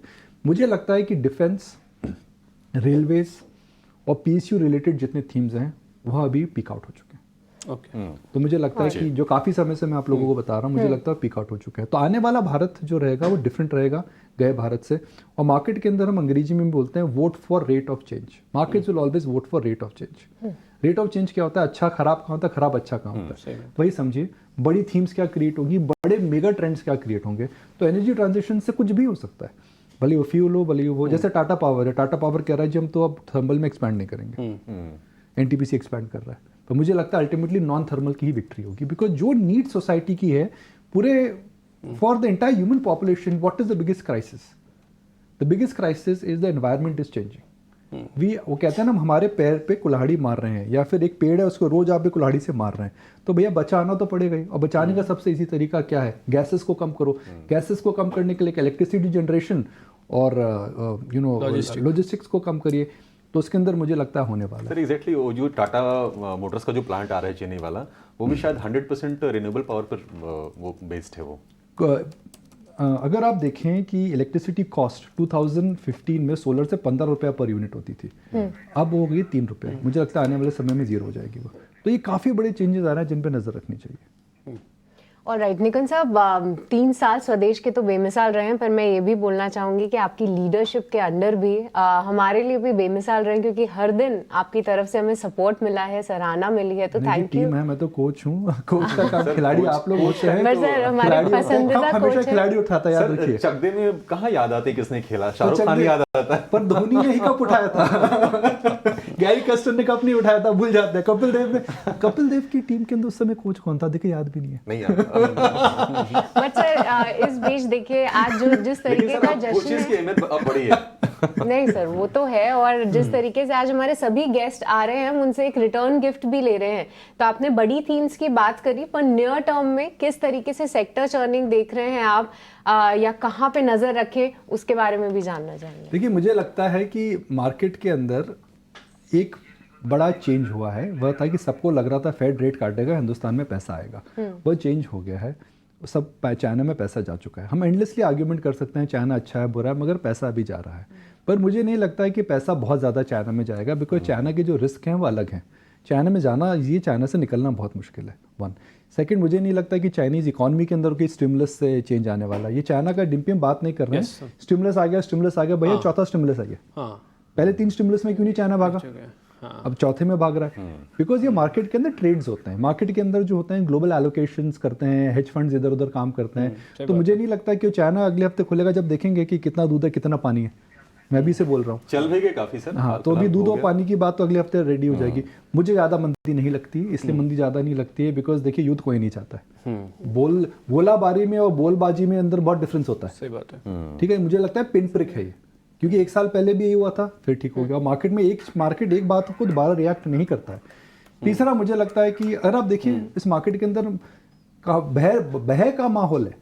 रिलायंस 200 डीएमए के नीचे जिसका सेकंड हाईएस्ट वेटेज है। एचडीएफसी बैंक कहीं नहीं गया है। तो मार्केट में काहे का इस समय यूफोरिया है? मुझे तो कहीं नहीं लग रहा है। तो मार्केट पीकआउट यूफोरिया पे होता है, ना कि बैड सेंटिमेंट में। तो मुझे ज्यादा मंदी नहीं लग रही है। म्यूचुअल फंड को इतना कैश है साहब कि वो नीचे आकर के ले जाएंगे। तो बहुत बड़ी मंदी नहीं लगती है। या तो क्रूड $100 हो जाए, या कोई गोलीबारी कर दे, या फिर चाइना बोल दे जी हम कैपिटल गेन्स हटा रहे हैं। तो मुझे वो सब पता नहीं है। पर आज के बेसिस पे मुझे नहीं लगता है कि सितंबर का लो टूटना चाहिए। ओके निकुंज सर, बहुत शुक्रिया हमेशा की तरह। आज इस ओकेशन पे आपने फिर से समय निकाला, इसके लिए बहुत बहुत शुक्रिया। Thank you very much. एक बहुत ही इंपॉर्टेंट जोन में आ गया है, यहाँ से और चलेगा या और टूटेगा बताने के लिए रोहित श्रीवास्तव इस बीच हमारे से जुड़ रहे हैं। रोहित सर, पहले तो बहुत शुक्रिया, थैंक यू वेरी मच, आपने आज हमारे लिए समय निकाला। और आपकी इंटेलिजेंस और आपका हमेशा से हमको गाइडेंस मिलती रही है। ज़रा गाइड कीजिए सर, पहले इंडाइसिस पे निफ्टी एंड बैंक निफ्टी आपको कैसा दिख रहा है, एक इन्वेस्टर को इस समय क्या करना चाहिए और एक स्विंग ट्रेडर को भी क्या करना चाहिए? बिल्कुल। सबसे पहले ईटी स्वदेश को तीसरे जन्मदिन की बहुत बधाइयाँ। Thank you very much sir, thank you. और आज का दिन आपके लिए भी शुभ हो और शायद बाजार के लिए भी शुभ हो सकता है, क्योंकि जैसे आपने निफ्टी की बात करी, हाँ 4 दिन कंसेक्यूटिव गिरने के बाद ये काफी ओवरसोल्ड पॉइंट पे आ रहा है। तो आज अगर थोड़ा भी बाजार नीचे भी खुलता है, मुझे लग रहा है कि 25,200 के आसपास काफी स्ट्रॉन्ग सपोर्ट है और यहाँ से हम लोग शॉर्ट टर्म में रिबाउंड जरूर देख सकते हैं। तो इमीडिएट यहाँ से सेलिंग नहीं होनी चाहिए। मोस्ट प्रॉब्ली कुछ रिट्रेसमेंट होगा, 50% होगा, 61% होगा, वो हम लोग आगे आगे जाके देखेंगे सस्टेन होता है कि नहीं। इसके काफी रिस्क हैं आगे आते हुए महीने में और 26,000 के ऊपर वापस जा पाएगा कि नहीं, ये भी एक क्वेश्चन मार्क रहेगा। बट शॉर्ट टर्म में जैसे मैंने बोला, यहाँ से उछाल तो जरूर आना चाहिए और कितने दूर जाता है उसको हम लोग देखेंगे, क्योंकि एक गैप डाउन है। तो 25,660 के आसपास जो गैप डाउन हुआ है वो एक इनिशियल रेजिस्टेंस रहेगा बाजार के लिए। तो इन लेवलों के हिसाब से हम लोग काम करेंगे कि यहाँ से आई थिंक अपसाइड आ सकता है और अपसाइड को हम लोग फिर वॉच करेंगे कि सस्टेन होता है कि नहीं। पहले 25,660, उसके बाद 25,900, ये आंकड़ों को अगर नहीं सरपास कर पाता है तो वापस वहां से गिरावट बन सकती है, क्योंकि ये करीब इम्पॉर्टेंट महीना है मेरे हिसाब से, not just because of geopolitical risk, but US का जो इलेक्शन है इसका कुछ हिस्ट्री है। पिछले अगर 3-4 इलेक्शंस देखेंगे तो अक्टूबर का महीना, जबकि इलेक्शन के रिजल्ट्स के पहले वाला जो महीना है उसमें हमेशा यूएस के बाजार नीचे ही रहे हैं। तो वहां से हम लोग को ज्यादा पॉजिटिव आउटकम नहीं मिलने वाला है। और टिपिकली इलेक्शन रिजल्ट्स आने के बाद नवंबर दिसंबर में काफी तेजी देखी जाती है यूएस के बाजार में। तो इस पैटर्न को मन में रखते हुए हम लोग फिर अपने बाजार को एनालाइज करें कि इसमें क्या हो रहा है। रही बैंक निफ्टी की बात, उसने कुछ लेवल्स तोड़े हैं, जैसे मूविंग एवरेजेस डेली चार्ट पे तोड़े। बट अगर मैं 2-3 महीने का एक ट्रेंड लाइन नीचे पे बनाता हूँ तो वो भी आता है करीब 51,500 के आसपास। तो ये भी एक बहुत इंपॉर्टेंट सपोर्ट लेवल है। अगर ये होल्ड कर जाता है तो यहाँ से भी हम लोग बाउंस देखेंगे। सिमिलर रिट्रेसमेंट लेवल्स हैं 53,000 तक और 53,370 तक। तो इन लेवल्स को हम लोग वॉच करेंगे। बट शॉर्ट टर्म में मैं सोचूंगा कि 51,500 से कहीं ना कहीं बैंक निफ्टी में भी बाउंस आ सकता है। तो चलिए, उम्मीद है कि यहाँ से आज जो है मार्केट्स में थोड़ा सा बाउंस ज़रूर देखे। तो 51,500 एक अहम लेवल है जहाँ पे आपको रखनी है नज़र, और वहाँ से एक निफ्टी बैंक में बाउंस की उम्मीद है और निफ्टी 50 पर भी नज़र ज़रूर रहेगी। पर इस बीच दिग्गज HDFC बैंक के भी Q2 के प्री क्वार्टर अपडेट्स आए हैं, जहाँ पे इस बार अगर हम देखें तो कंपनी के जो एडवांसेस अंडर मैनेजमेंट है उसमें लगभग 8% की बढ़त हुई है। वहीं डिपॉजिट्स में 15% की बढ़त कंपनी ने दर्ज की है। एक बार विवेक, आपसे समझना चाहेंगे कि कुछ ही समय पहले ये जो अपडेट सामने आए हैं, अगर हम डिपॉजिट्स देखें तो वहां पर साल दर साल जो है एक शानदार ग्रोथ देखने को मिली है 15% की, पर तिमाही दर तिमाही ये जो ग्रोथ का नंबर है वो 5% का है। वहीं अगर हम एडवांसेस की बात करें तो 8% की ग्रोथ YOY है, पर 2.3% की ग्रोथ जो है वो तिमाही दर तिमाही है। विवेक, आपका टेक इस ग्रोथ नंबर पे, और HDFC बैंक कल भी ये काफी पिटता हुआ नजर आया, तो उस हिसाब से भी आप अपना एक बार टेक शेयर कीजिए कि क्या लगता है HDFC बैंक, क्योंकि एक सेफ बेट्स में से माना जाता है, क्या ये थोड़ा सा और ऊपर जाएगा, निफ्टी बैंक को सपोर्ट करेगा? गुड मॉर्निंग सृष्टि और ईटी स्वदेश को पहले तो जन्मदिन की बहुत बहुत शुभकामनाएं। और मुझे लगता है कि यहाँ से आपकी हमारी सबकी जो पैनल में है आते जाते रहते हैं, सबकी रिस्पॉन्सिबिलिटी और भी बढ़ती है, क्योंकि आप समझ लीजिए प्रोबेशन पीरियड खत्म हो गया है और रिस्पॉन्सिबिलिटी ज्यादा बढ़ रही है। देखिए, HDFC बैंक की हालत चाइनीज इकोनॉमी के जैसे होके रखी है, ऐसे आप सोच सकते हो, जो बहुत लंबे समय के लिए डल फेज में गया था और अब धीरे धीरे चाइनीज इकोनॉमी भी रिकवरी करने की कोशिश में है। और HDFC बैंक भी जो ये नंबर्स आप अभी दिखा रहे हैं मुझे तो अच्छे लगे on the face of it, क्योंकि पूरा एनालाइज अभी तक देख नहीं पाया हुआ इनसाइड। लेकिन हाँ, on the face of it मुझे लग रहा है कि जो बाउंस बैक आना चाहिए, जैसे चाइनीज इकोनॉमी या चाइनीज मार्केट्स में आ रहा है, वैसा एक बाउंस बैक एचडीएफसी बैंक में भी आना चाहिए। और ये मैं बहुत लंबे समय से कह रहा हूँ कि वन ऑफ द सेफेस्ट बेट है। और इनफैक्ट खाली सेफेस्ट नहीं, एज सेक्टर ऑल्सो बीएफएसआई मुझे बहुत अच्छा लग रहा है अभी भी। और इस करेक्शन के बाद मुझे लगता है कि और ऐसा अगर ग्रोथ नंबर्स दिखाती है बैंक, तो अगला लेग अप हो सकता है कि निफ्टी और सेंसेक्स को एचडीएफसी बैंक भी सपोर्ट करे। थोड़ा सा अगर मैं जस्ट बेसिक एक पीई रेशियो पे भी अगर जाऊं, तो देखिए पिछले 5 साल का जो बीएसई बैंकेक्स है, मतलब आप निफ्टी निफ्टी बैंक भी समझ लीजिए, ऑलमोस्ट सेम रहेगा। पिछले 5 साल का एवरेज पी करीबन 15.5 16 के बीच में आ रहा है। और आज अगर आप वैल्यूएशन देखते हो बैंकेक्स का, तो ये करीबन 14.5 पे है। मतलब पिछले 5 साल के एवरेज के नीचे अभी पूरा का पूरा सेक्टर ट्रेड कर रहा है। तो अपॉर्चुनिटीज बहुत है इधर। और मुझे लगता है कि एचडीएफसी बैंक और जो भी दिग्गज 5 बैंक्स है, यहाँ पे बने रहना चाहिए। और एचडीएफसी बैंक यहाँ से सपोर्ट करेगा। तो ऐसे डिस्क्लोजर क्लाइंट्स को हमने बहुत पहले से दिलवाया हुआ है, जब 1380 1400 आया था एचडीएफसी बैंक, और अभी भी हमारे होल्डिंग में। और पूरे बैंकिंग पे मोटा मोटी एक व्यू पॉइंट मिल गया। लेकिन आज जैसे हमने आपको बताया कि पहले मार्केट्स में हम आपके साथ हैं, फिर मार्केट्स के बाद इस उत्सव की भी तैयारी है। उस उत्सव में क्या क्या होगा जल्दी से अभिषेक से समझ लेते हैं। फिर वैशाली है, अक्षय पी भागवत हैं, रोहित सर हैं, विवेक जी हैं, इन सब से क्वेश्चंस के सिलसिले को और आगे बढ़ाएंगे। अभिषेक जी जल्दी बता दीजिए, आज 3 बजे के बाद ये जो 3 साल बेमिसाल वाला उत्सव है, ये किस तरह की रूपरेखा लेगा? बिल्कुल डिम्पी, 3 साल बेमिसाल है और ये आज हम इसको सेलिब्रेट भी कर रहे हैं। और आज दिन भर तो डे लॉन्ग प्रोग्रामिंग हमारी यही, लेकिन शाम को 3 बजे से 5:30 से 6 बजे तक करीब करीब 3 घंटे के आसपास का स्वदेश समृद्धि समिट भी होगा, जहां पर तमाम एक्सपर्ट्स होंगे बैंकिंग के, फाइनेंस के, इंडस्ट्री के, और वो कंपनियां होंगी जिन्होंने आपके वेल्थ को मल्टीप्लाई किया है, यानी कि कई गुना किया है पिछले 10 साल में, या फिर अगर हम पिछले कुछ सालों की अगर बात करें तो एक से एक बड़े गेस्ट होंगे। नाम की अगर हम बात करें तो बैंकिंग इंडस्ट्री में शायद केवी कामत से बड़ा नाम शायद ही कोई हो। केवी कामत हमारे साथ होंगे। इसके अलावा एचडीएफसी से हमारे साथ केके मिस्त्री भी होंगे, जो कि एचडीएफसी लाइफ के अब चेयरमैन हो गए हैं। तो निवेश से खुशहाली ये हमारी थीम है, और इस थीम के तहत नए भारत की तस्वीर क्या बिल्ड होगी, इस पर हम बातचीत करेंगे। इसके अलावा बैंकिंग अगर हम बात करें सरकारी बैंकों से, तो राणा आशुतोष कुमार सिंह होंगे, एसबीआई के एमडी अभी नए नियुक्त हुए हैं, उनसे बातचीत करेंगे कि बैंकिंग की तस्वीर कैसे बदल रही है और देश की जो आर्थिक तरक्की है उसमें बैंकिंग की भूमिका आगे क्या रहने वाली है। इसके अलावा एक बेहद ही खास पैनल होगा इंडस्ट्री के जो लीडर्स हैं, जिसमें हम बात करें तो उसमें रेमंड के अमित अग्रवाल होंगे, ग्रुप सीएफओ हैं। कैप्री ग्लोबल के राजेश शर्मा होंगे, साथ साथ जैगल के एमडी और सीईओ अविनाश गोड़खिंडी होंगे, और कमोडोर वासुदेव पुराणिक होंगे हमारे साथ मजगांव डॉक से। तो ये एक बड़ा ही शानदार पैनल होगा हमारे साथ इस पर चर्चा करने को लेकर। इसके अलावा अगर हम बात करें तो वेल्थ क्रिएशन एक बहुत ही क्रूशियल पार्ट रहा है पिछले, अगर हम 10 सालों की अगर म्यूचुअल फंड इंडस्ट्री की बात करें, तो हमने कई गुना ग्रोथ देखी है, चाहे एयूएम की बात हो या फिर म्यूचुअल फंड के इन्वेस्टर्स की।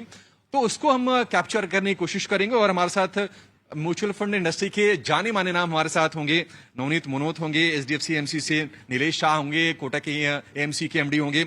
इसके अलावा स्वरूप मोहंती साहब होंगे मेरा एसेट के सीईओ, और इसके अलावा संदीप टंडन होंगे क्वांट एमएफ के फाउंडर। तो एक बड़ा पैनल होगा, और स्वदेश के साथ साथ हमारे दर्शकों की समृद्धि अगले 30 साल की रूपरेखा हम तय करेंगे। बहुत ही शानदार इवेंट, और हम दर्शकों से गुजारिश करेंगे, क्योंकि उनके ही प्यार और भरोसे की बदौलत आज हमने ये सफर तय किया है कि शाम को इस इवेंट में जरूर जुड़ें। बीएसई से हमारा ये खास इवेंट होगा, जहां पर बाजार के, फाइनेंस इंडस्ट्री के तमाम दिग्गज, म्यूचुअल फंड के धुरंधर हमारे साथ होंगे। दादी ये इसको एंजॉय भी कीजिएगा, और 3 बजे के बाद सीधा आपको ये तस्वीरें भी दिखेंगी। शिवांगी शारदा भी मेरे को स्क्रीन पे दिख रहे हैं। शिवांगी बहुत शुक्रिया, थैंक यू वेरी मच समय देने के लिए। अभी मैं आपके पास लौटता हूँ, लेकिन उससे पहले जरा वैशाली मैम से जरा 2-3 क्वेश्चंस हैं, बैक टू बैक पता करते हैं। वैशाली मैम एक बार जरा जोमेटो का चेक करना, जोमेटो के अंदर आज क्या किया जाए, इसकी खबर भी है, खबर भी चलाते जाइएगा बैक टू बैक प्रोड्यूसर साहब। जोमेटो सर, जोमेटो फिलहाल एक सपोर्ट के ऊपर है, 250 का एक सपोर्ट इंटैक्ट रहना चाहिए और यहाँ से बाउंस आना चाहिए। अगर 250 का सपोर्ट टूटता है तो फिर इसमें एक वीकनेस दिख सकती है। सो आई थिंक यहाँ से एक बाइंग का मौका है, फेवरेबल रिस्क रिवॉर्ड रेशियो बनता है। स्टॉप लॉस टारगेट कुछ दोगे आप मैम जोमेटो के रिगार्डिंग? 248 का स्टॉप लॉस और टारगेट रहेगा 280। 280 तक का टारगेट है, 248 का एक स्टॉप लॉस है। जोमेटो का भाव अपनी स्क्रीन पर दिख पा रहे हैं क्योंकि अब लाइव रेट्स आ रहे हैं, इसलिए सामने सामने रेट दिखा के हम स्टैंपिंग करते जा रहे हैं। बाय की कॉल है। एक और काम कीजिए आप विशाली मैम, अलेम्बिक फार्मा जरा चेक कर लीजिए, इसको भी यूएस एफडी से अप्रूवल आया एक दवा का। सो अलेम्बिक फार्मा फिलहाल आई थिंक कल भी हमने देखा कि एक अच्छा सा कैंडल बन चुका है, वॉल्यूम में भी पिकअप है, तो आई थिंक व्यू पॉजिटिव ही रहेगा। 1280 is the level to watch. एक अगर वो लेवल क्रॉस करता है डिसाइसिवली 1280 1285, तो आई थिंक इसमें और भी स्ट्रेंथ दिख सकती है टुवर्ड्स 1300 1310। शिवांगी शारदा भी मेरे को स्क्रीन पे दिख रहे हैं। शिवांगी, बहुत बहुत शुक्रिया, first of all thank you very much समय देने के लिए, और आपने भी हमारे इस 3 साल की जर्नी के अंदर बखूबी साथ दिया। आपकी इंटेलिजेंस, आपका जज्बा और आपकी नॉलेज हम सब के बहुत काम आई और उम्मीद करते हैं आगे भी आएगी। शिवांगी, पहले तो बहुत शुक्रिया समय देने के लिए। रिलायंस इंडस्ट्री जैसे भारी भरकम शेयर के साथ आज मैं शुरुआत करूंगा आपसे पूछने की, क्या करना चाहिए रिलायंस में? 2-3 दिन की तेज़ गिरावट ने रिलायंस को ले आया है उस बाय लेवल पे, या भी आप रुकेंगे इसमें बाय करने में? जी बिल्कुल, वेरी गुड मॉर्निंग। सबसे पहले ईटी नाउ स्वदेश के पूरे ही टीम को और दर्शकों को भी थैंक यू। बहुत शुभकामनाएं 3 साल के सालगिरह के अवसर पर, और नवरात्रि की भी बहुत सारी शुभकामनाएं। आशा आपको है भी। कि हम सब पर देवी माँ का प्रसन्नता बना रहे।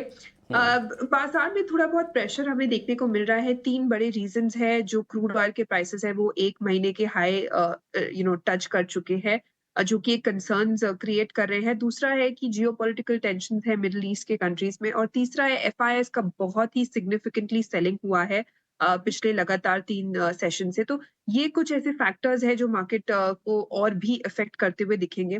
तो ऑब्वियसली हम अगर हैवीवेट रिलायंस की बात करें, यहाँ पे एक प्रेशर जरूर बनता हुआ दिखेगा। तो थोड़े और पेन के लिए हमें यहाँ पे रेडी होना चाहिए। फ्रेश शॉर्ट की सलाह नहीं है, पर थोड़े और पेन की यहाँ पे गुंजाइश रहेगी, तो यहाँ पे थोड़ा वेट एंड वॉच करें। इंडेक्स की अगर हम बात करें, यहाँ पे थोड़ा हम देख सकते हैं कि लेवल थोड़ा बहुत ब्रीच करते हुए दिखेगा, क्रूशियल सपोर्ट लेवल्स, और नीचे के स्तर पे 24,850 एक इम्पोर्टेंट लेवल बनते हुए दिखेगा, तो वो वॉच आउट करना है दिग्गज हैवीवेट्स में ट्रेड करने के लिए भी। तो फिलहाल रिलायंस पे वेट एंड वॉच की सलाह पर चलिए, अब 9 बज चुके हैं और वक्त चला है जानने का आज के नवरत्न स्टॉक्स, और सीधे चलेंगे हमारे सहयोगी शरद के पास। शरद जी बिल्कुल, सबसे पहले Q2 अपडेट्स की बात करें तो बजाज फाइनेंस जो है यहाँ पे largely in line to good set of numbers आए हैं। ऑफकोर्स AUM और कस्टमर एक्विजिशन पे जो है ब्रोकरेजेस का बुलिश नज़रिया रहा है। हाल ही में लिस्टेड बजाज हाउसिंग फाइनेंस की बात करें तो यहाँ पे भी जो है न्यू लोन्स की ग्रोथ ऑलमोस्ट 14% है और AUM का भी अच्छा ग्रोथ देखने मिला है। बैंक ऑफ बड़ौदा ने जो है अच्छे Q2 अपडेट तो दिए ही, उसके साथ साथ सिटी ने अपने 90 डे पॉजिटिव कैटलिस्ट वॉच भी ऑन कर दिया, यानी कि अगले 90 दिन में स्टॉक प्राइस बढ़ सकती है। एवेन्यू सुपरमार्ट्स के कमज़ोर नतीजे देखने मिले, कुछ डाउनग्रेड्स भी ब्रोकरेजेस से आया और क्यू कॉमर्स और स्लोअर स्टोर एडिशंस में जो है इशू आई। जोमेटो रिपोर्ट्स आ रहे हैं कि स्विगी ने जो है अपनी IPO के जो OFS लेवल से उसको अपसाइज कर दिया, 1250 करोड़ बढ़ा दिया। पहले 3,750 करोड़ था, अब 5,000 करोड़ रुपए हो गया है। M&M भी फोकस पे रहेगा। कल दोपहर थार रॉक्स की जो बुकिंग्स आई थी वो ऑलमोस्ट 176,000 जो है एक घंटे में पहले देखने मिले, और अब जो है ब्रोकरेजेस ने एक अपग्रेड दिया है, उनका एक्सपेक्टेशन था ये 100,000 का आंकड़ा रहेगा। पेंट, एविएशन, टायर स्टॉक्स में जो है आज जो है आप देख सकते हैं गिरावट देखने मिल सकता है। ब्रेंट क्रूड जो है अक्टूबर के महीने में 8% बढ़ चुका है, $77 प्रति बैरल के ऊपर है। उसके अलावा 8वां स्टॉक हमारा रहने वाला है गेल। एक्सिस कैपिटल की रिपोर्ट आई है, इनिशिएट सेल किया है, टारगेट प्राइस 185 का है, और बढ़ते हुए LNG प्राइसेस जो है कंपनी को प्रॉब्लम दे सकते हैं। और हमारा आखिरी स्टॉक बिग बोल्ड ब्रोकरेज, यहाँ पे सिटी की रिपोर्ट आई है, वरुण बेवरेजेस के लिए इनिशिएट किया है बाय के साथ, टारगेट प्राइस 800 रुपये प्रति शेयर का रखा है, और आगे जाते हुए geographic reach expansion specially Africa को लेकर एक बुलिश नज़रिया देखने मिला है। तो ये 9 अहम स्टॉक्स है जो आपके 9 के नवरत्न में हैं। ठीक है, बहुत शुक्रिया शरद ये जानकारी देने के लिए। रोहित जी के पास आते हैं। रोहित सर, ऑलरेडी आपने निफ्टी और बैंक निफ्टी के नियर टू सपोर्ट आप बता रहे हैं कि हम हैं और शायद एक पुल बैक आ सकता है। थोड़ा कंप्लाइंस अगर आपकी अलाउ करेंगे तो आप हमको ये बता सकते हैं कि प्राइवेट बैंक्स में कितनी गुंजाइश है सर, इसमें से कोई अगर शेयर आप बता पाएँ? तो स्टॉक्स थोड़े मुझे मुश्किल ही लग रहे हैं। क्योंकि जैसे मैंने बताया बैंक निफ्टी अभी भी हम लोग यही जज कर रहे हैं कि बाउंस होगा कि नया मूव होगा। और फिर जब आप बाउंस ही देख रहे हैं तो फिर पर्टिकुलर स्टॉक में जाने की गुंजाइश है या नहीं है, क्योंकि कभी कभी उसमें रिस्क हो जाता है, एक शेयर गिर जाता है दूसरा बढ़ जाता है। तो banking is a slightly difficult sector.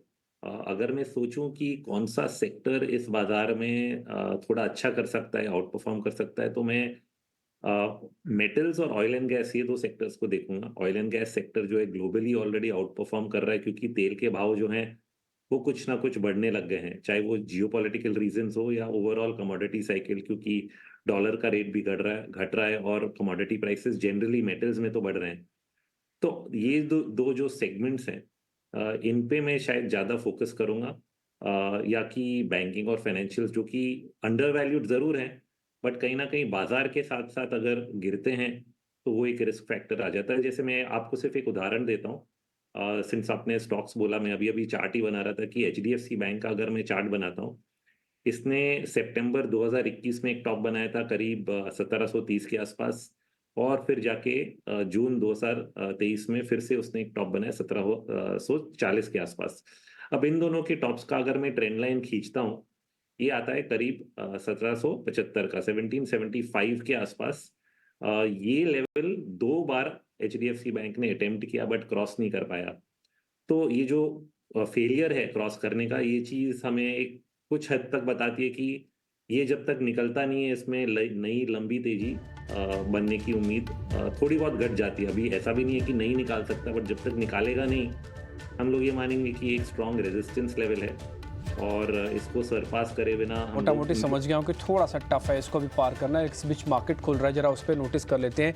पहला टिक तो लाल निशान का आया था, लेकिन अब धीरे धीरे करके हरा निशान भी आ रहा है। बैंक निफ्टी करीब करीब आपको दिखेगा 25 से 53 पॉइंट ऊपर आ चुका है, और इसके अलावा 2 से 6 पॉइंट की तेज़ी आपको बैंक निफ्टी के अंदर भी आपको दिखेगी। थोड़ा सेलेक्टिव होकर काम कीजिएगा, आराम से काम कीजिए, कोई भी जल्दबाजी अभी ना उठाइए मार्केट के अंदर, और अगर आप संभल कर ट्रेड करेंगे तो शायद फिर कहीं ना कहीं मौका आपको इसके अंदर बनता हुआ दिखेगा। आप आइए जरा फटाफट से पहले वो 5-6 शेयर्स दिखा देते हैं, और उसके बाद फिर हम चर्चा को थोड़ा और आगे बढ़ाएंगे और समझेंगे कि इस समय क्या करना चाहिए। अगर आप पोजीशनिंग के हिसाब से इस समय देखें तो रिलायंस इंडस्ट्रीज़ के अंदर आज 12 रुपये की शुरुआती तेज़ी आई है। स्पीड से फायर करते जाइएगा प्रोड्यूसर साहब। एचडीएफसी बैंक के अंदर भी आज हमको ऑलमोस्ट फ्लैट ही ट्रेंड देखने को मिल रहा है। टीसीएस, इन्फोसिस जैसे शेयर्स भी आपकी लिस्ट में होने चाहिए, आप इसको भी आज जरा देख के रखिएगा। दूसरा एल&टी कल काफ़ी तेज़ टूटा था, आज शुरुआत हालांकि हरे निशान में इसकी हुई है, लेकिन बहुत ज़्यादा बड़ा गेन नहीं है। 4% टूटने के बाद 0.5% अभी ऊपर है। तो शुरुआती जो एक कश्मकश है मार्केट के अंदर, वो क्लियरली विजिबल है बाजार के अंदर, वो आपको दिख रही है। हरा निशान, लाल निशान छोटे छोटे कट्स के साथ आपको दिख रहा होगा। इंडिया विक्स में जो टिक्स आ रहे हैं वो बहुत एक्साइटिंग नहीं है, 0.40% का ही सिर्फ चेंजेस है, यानी कि 13-13.25 के आसपास है। मैं आपको जल्दी जल्दी से बता देता हूँ कि कौन कौन से शेयर ऐसे हैं जो कि इस समय टॉप गेनर्स के रूप में सामने निकल के आ रहे हैं। एक बार जरा आप उनको भी नोटिस कर लीजिएगा। ONGC है सबसे पहले बढ़ने वाले शेयर्स में से। L&T जैसे मैंने आपको शुरुआत में कहा बहुत छोटी सी बढ़त के साथ है। दूसरा टाटा मोटर्स, मारुति जैसे 2 ऑटो के शेयर्स भी आपको स्क्रीन पर दिखेंगे, आप उसको भी देखिएगा। और JSW स्टील भी है। कमज़ोर शेयर की कैटेगरी में आज फिर से BPCL टूटा, शुरुआत में 1 से 1.5%, $77 का क्रूड हो चुका है, लेकिन 80-82 तक कोई चिंता की खास बात नहीं है, बड़ी बात नहीं है। ये जो रिएक्शन है ये कई बार फौरी तौर पर आ जाता है, बाद में रिलीज़ भी होगा। टाइटन, बजाज ऑटो, ब्रिटानिया जैसे कुछ एक शेयर्स हैं जहाँ पे आधे से 0.25% तक की गिरावट है शुरुआत में। इसके अलावा आज BSE का शेयर फिर से चला, और अभी विशाली में हमने आपको सुबह ट्रेड भी दिया था BSE का, एक रिटर्न गिफ्ट के तौर पर 2% ये ऊपर है। ऑयल का एक शेयर है, ऑयल इंडिया लिमिटेड के नाम से कंपनी है, 1.5% ऊपर है ये। अडानी ग्रीन्स, नौकरी जैसे शेयर्स भी आज आपको ऊपर दिखेंगे। बैंक ऑफ बड़ौदा सरकारी बैंकों में आज थोड़ा लीडरशिप दिखा रहा है, 1% के ऊपर। बैंक निफ्टी देखते देखते थोड़ा वापस से 136 पॉइंट नीचे चला गया, और देखते देखते निफ्टी के अंदर भी करीब करीब 80 पॉइंट का नुकसान वापस आ चुका है, और 4% का विक्स ऊपर है। जो शुरुआती बढ़त चाहिए थी वो अभी एब्सेंट है। बाजार ने हरा निशान दिखाया ज़रूर कुछ एक मिनट सेकंड्स के लिए, लेकिन वापस ड्रैग करके लेके गया नीचे और 51,800 के भी लेवल को भी हमने मोटे तौर पर ब्रेक कर दिया है निफ्टी, बैंक निफ्टी के अंदर, और 25,180 के आसपास अभी निफ्टी ट्रेड कर रहे हैं। सेक्टोरली मूव कहाँ पे आ रहा है एक बार ज़रा वो भी आपके सामने रखने की कोशिश करते हैं, ज़रा दिखाइएगा। रियल एस्टेट के काउंटर आज भी थोड़ा वीक हैं। आज आपको शुरुआत में थोड़ा कैपिटल गुड्स के शेयर्स भी कमज़ोर दिखेंगे। स्क्रीन पे फटाफट से सेक्टोरल चर्निंग दिखाइए। एडवांस डिक्लाइन की रेशियो अगर आप देखेंगे तो आपको बहुत ज़्यादा ख़राब नहीं दिखेगी। वजह मिड कैप और स्मॉल कैप के अंदर ज़्यादा बड़ी प्रॉब्लम नहीं है। ये जो आप इंडेक्स देख रहे हैं ये 50 और 12 शेयरों की कैलकुलेशंस हैं, निफ्टी और बैंक निफ्टी। तो इसके अलावा जो ओवरऑल मार्केट चेक कर रहे हैं तो उसमें एडवांस डिक्लाइन की रेशियो आपको शुरुआत में ख़राब नहीं है, ये चीज़ नोटिस करने वाली है। अगर आप वैसे देख रहे हैं सेक्टोरली तो शायद एक बार आपको ऑटोस पे भी ध्यान रखना होगा, यहाँ पर आज वॉलिटिलिटी थोड़ी चरम पे रह सकती है। और आपको शुरुआती शेयर्स भी मैंने आपको दिखाए थे, नोटिस भी कराए थे। आईटी का इंडेक्स भी शुरुआत में कमज़ोर नहीं है, भले ही 0.5% ऊपर है, लेकिन आईटी के दिग्गज के साथ शुरुआत कीजिएगा। सेक्टोरली जो आईटी के अंदर आपको स्क्रीन पे दिख रहा है, फटाफट से हीट मैप के जरिए वो सारे सेक्टर्स दिखाते हैं, उससे जुड़े हुए शेयर्स आते हैं। अब इस विंडो से निकल के हीट मैप की तरफ बढ़िए, आपको दिखेगा पहले निफ्टी के जो टॉप गेनर्स दिख रहे हैं उसमें आप देखेंगे इकलौता शेयर आईटी का आपको दिखेगा और ऑयल एंड गैस का दिखेगा। और अभी थोड़ी देर पहले आपको सेक्टोरली बता भी रहे थे रोहित जी कि ऑयल एंड गैस पे और मेटल्स पे ध्यान दीजिएगा, ये दोनों सेक्टर्स अभी भी काफ़ी ठीक है। बैंकिंग में इंडसन को देख के अच्छा लग रहा है, एक्सिस को देख के अच्छा लग रहा है, इन दोनों का हरा निशान है, लेकिन अभी भी एचडीएफसी और आईसीआईसीआई का कंट्रीब्यूशन आना बाकी है। जब तक ये दोनों दिग्गज नहीं आते, मोर देन 50% वेटेज लाल निशान में खड़ी है तो दिक्कत बनी रहेगी। स्पीड से सेक्टर फायर करते जाइएगा, आईटी, फार्मा, ऑटो सब के सब दिखाते जाइए, मेटल्स भी दिखाइए ताकि आइडिया लग पाए कि इस समय की सिचुएशन क्या है। आईटी इंडेक्स अगर आप देख पा रहे हैं तो टीसीएस आज थोड़ी लीडरशिप दिखाने के मूड में है, 0.5% ऊपर है। अभी इन्फोसिस फ्लैट होने की कर रहा है कोशिश, ये आज ज़्यादातर शेयर्स आपको अपनी स्क्रीन पर इस समय दिख रहे होंगे। दूसरा है मेटल्स, मेटल्स के अंदर अभी थोड़ा दबाव है, ज़्यादातर शेयर आपको लाल निशान में। सबसे ज़्यादा नुकसान इस समय नाल्को, हिंदुस्तान कॉपर में है और 2-4 शेयर तो एफ&ओ बैन में भी हैं। टोटल 6 शेयरों में से 1-2 शेयर मेटल्स के भी हैं। ऑटो में एम&एम में सबसे कम गिरावट है, अशोक लेलैंड में सबसे ज़्यादा। आप पूरा हीट मैप के जरिए देख पा रहे होंगे कि इस समय मेटल्स की स्थिति क्या है। शुरुआती 90 पॉइंट की गिरावट अभी भी आपको निफ्टी पे दिख रही है। ये एफएमसीजी है, एफएमसीजी का वैसे साथ नहीं छोड़ना चाहिए जब तक पूरी तरह से कंफ्यूजन है मार्केट के अंदर। सिलेक्टिव होके बट काम करना, इसके अंदर थोड़ा चले हुए शेयर्स के अंदर रुकना, आईटीसी जैसे शेयर्स का साथ नहीं छोड़ना भी। और ये मिड कैप में ऑयल इंडिया, जैसे मैं आपको शुरुआत में कहा, ओएनजीसी और ऑयल इंडिया 2 ऐसे शेयर्स हैं जो कि क्रूड के बढ़ने के बेनिफिशियरी होते हैं, आपको अपनी स्क्रीन पर दिख रहे हैं। स्मॉल कैप के भी कुछ एक शेयर स्क्रीन पर दिख रहे हैं। जल्दी से मेहमानों को कनेक्ट करेंगे आज और फटाफट से ट्रेड लेंगे। 1-2 नहीं बल्कि आज तो 5-5 मेहमान हमारे साथ हैं ताकि ट्रेड हम जल्दी जल्दी लें उनसे, इसलिए अपने सहयोगियों के पास पर पहुंच रहा हूँ।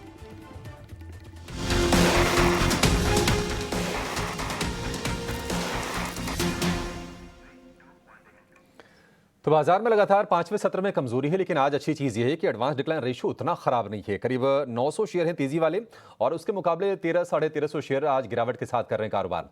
तो फटाफट आपके लिए ट्रेड की शुरुआत करते हैं और शुरुआत करेंगे अक्षय जी आपसे। बताइए क्या ट्रेड करें, कहां पर मौके आपके हिसाब से बन रहे हैं बाजार में अभी? जी, स्टार्टिंग में थोड़ा चॉपी है पर आईटी मेरे हिसाब से सपोर्ट कर रहा है। तो अगर आप बाइंग की तरफ ट्रेड्स ढूंढ रहे हो तो टेक महिंद्रा बाय करना पसंद करूंगा। 1609 करंट मार्केट प्राइस है, 1580 का स्टॉप लॉस और 1660 टारगेट एरिया बनेगा टेक महिंद्रा का स्टॉप लॉस 1660 के टारगेट टेक महिंद्रा के लिए। आज हम देख रहे हैं कि थोड़ा सा स्ट्रेंथ दिख रही है आईटी में। टीसीएस आपको ऊपर देखिएगा, एचसीएल टेक, विप्रो, ये तमाम शेयर आज निफ्टी को सपोर्ट देने का काम कर रहे हैं। शिवांगी सारदा हमारे साथ है मोतीलाल ओसवाल से। शिवांगी गुड मॉर्निंग, आप बताइए आपने क्या स्पॉट किया है, कहां पर मौके खोजें? जी बिल्कुल, ऑयल प्राइसेस हम देख रहे हैं कि लगातार बढ़ते जा रहा है, तो यहाँ पे बेनिफिशियरी रहेगा पेट्रोनेट। हमने देखा है कि कल के सेशन में भी एक बढ़िया सी प्राइस वॉल्यूम सर्ज देखने को मिली है। एक वीकली बेसिस पे लोअर टॉप लोअर बॉटम का नेगेशन हुआ है और एक क्विक शॉर्ट कवरिंग मूव यहाँ पे एड अप करेगा स्टॉक को।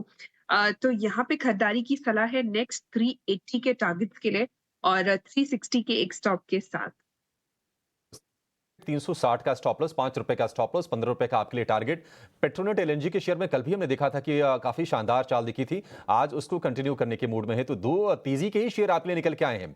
देखिए बाजार नरम जरूर है लेकिन कहीं ना कहीं स्थिरता के संकेत दे रहा है, मतलब जो शुरुआत हुई है वहां से नहीं गिर रहा है। 25,175 के आसपास का आपको निफ्टी दिखेगा। लेकिन कंजम्पशन वाले जो शेयर है वहां पर थोड़ा सा प्रेशर है, और कंजम्पशन के साथ साथ जो कंज्यूमर फाइनेंस वाली कंपनीज है ना, वहां पर भी दबाव है। बजाज फाइनेंस करीब 2-2.5% नीचे कारोबार कर रहा है। इसके अलावा Hero Moto, Asian Paints, Bajaj Finserv, cement में अल्ट्राटेक, ये हम देखने की कमजोरी के साथ थोड़े कारोबार कर रहे हैं। रोहित सर, आप जरा ये बताइए कि कहीं आपको स्टेबिलिटी या फिर रिवर्सल के संकेत दिख रहे हैं? कोई वो पॉकेट्स आप आइडेंटिफाई कराना चाहेंगे बाजार में?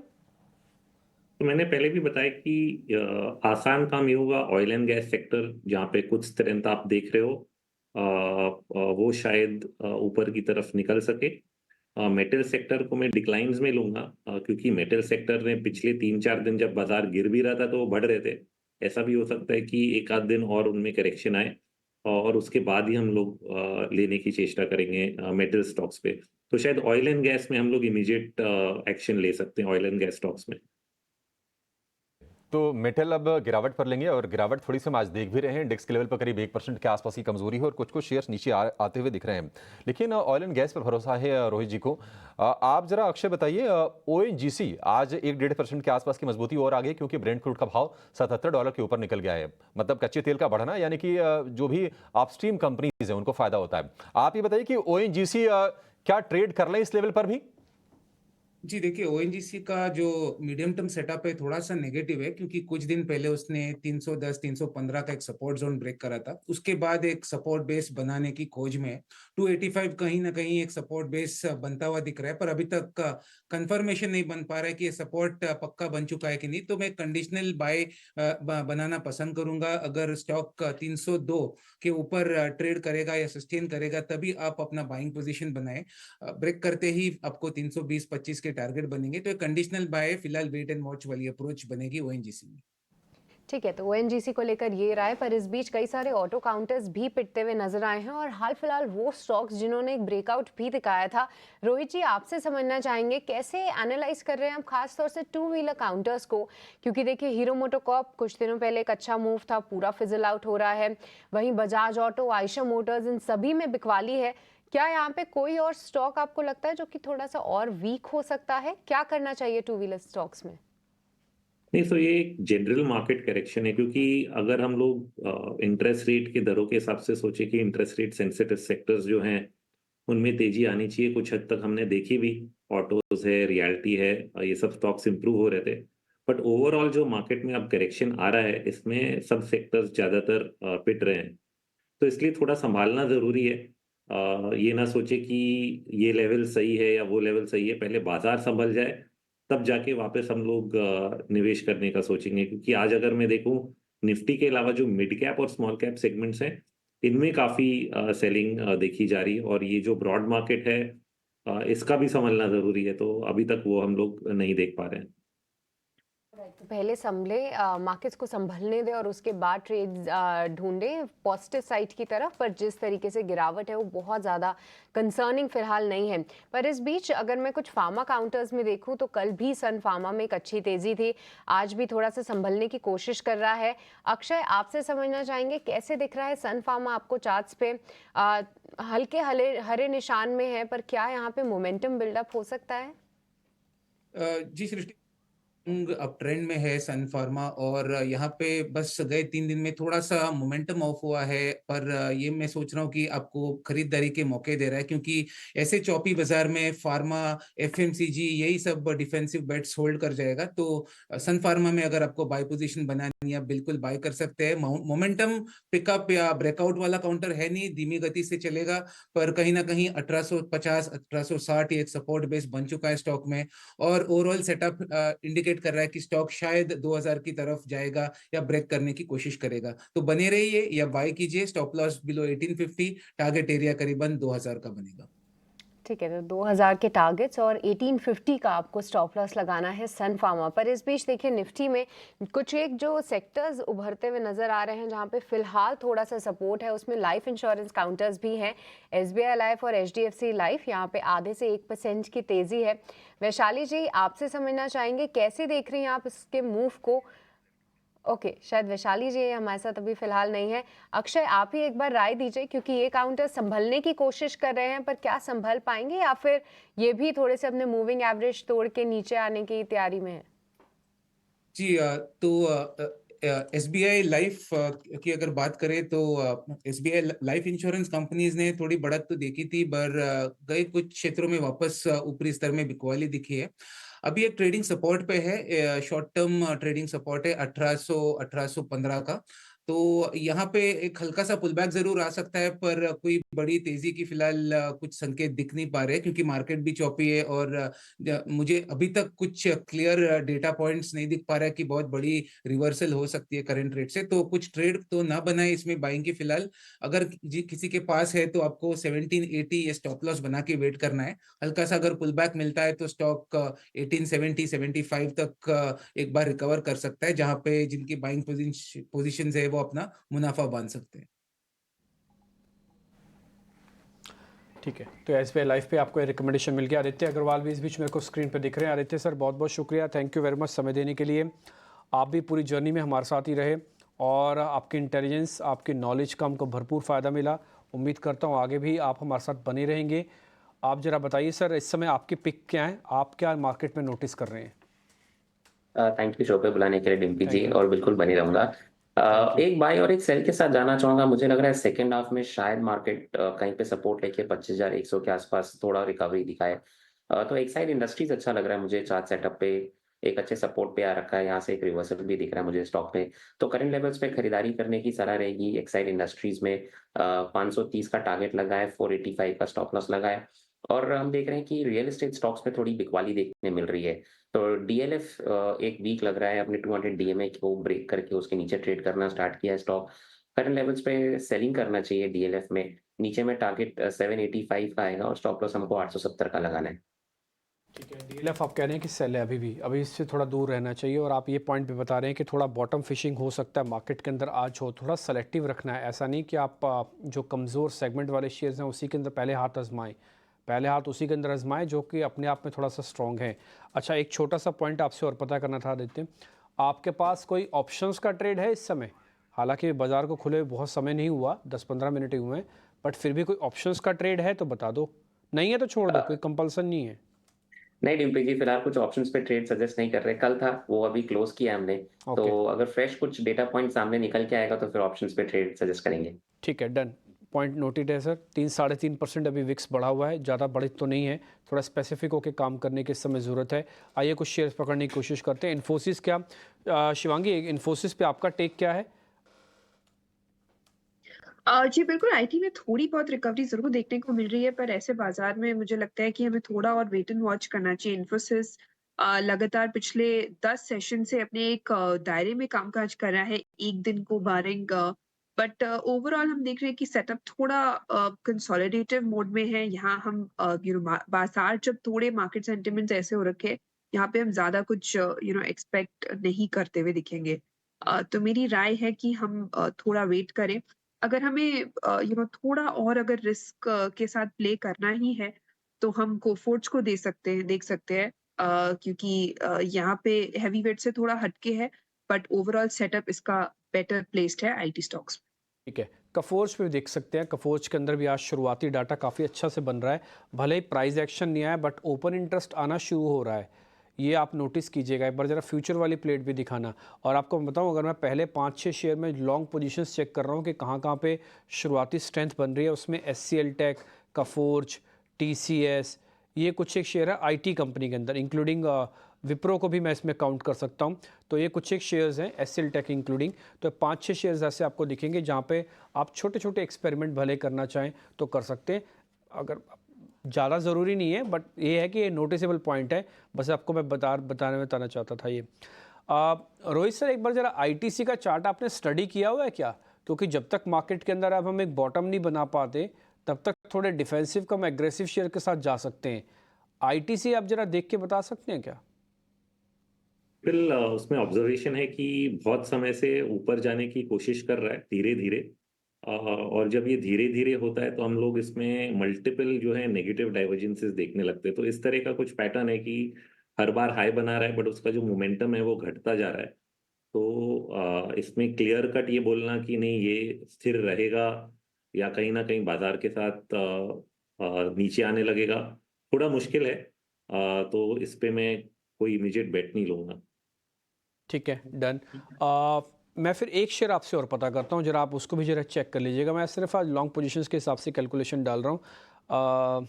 सर बैंक ऑफ बड़ौदा देखना, एक अटेम्प्ट लेने की कोशिश कर रहा है बट बार बार फेल हो रहा है। क्या कोई एक्सपेरिमेंट करना है बैंक ऑफ बड़ौदा में? रोहित जी आप ही चेक करेंगे एक बार प्लीज़। मेरा जो अप्रोच रहता है ना, थोड़ा टॉप डाउन रहता है।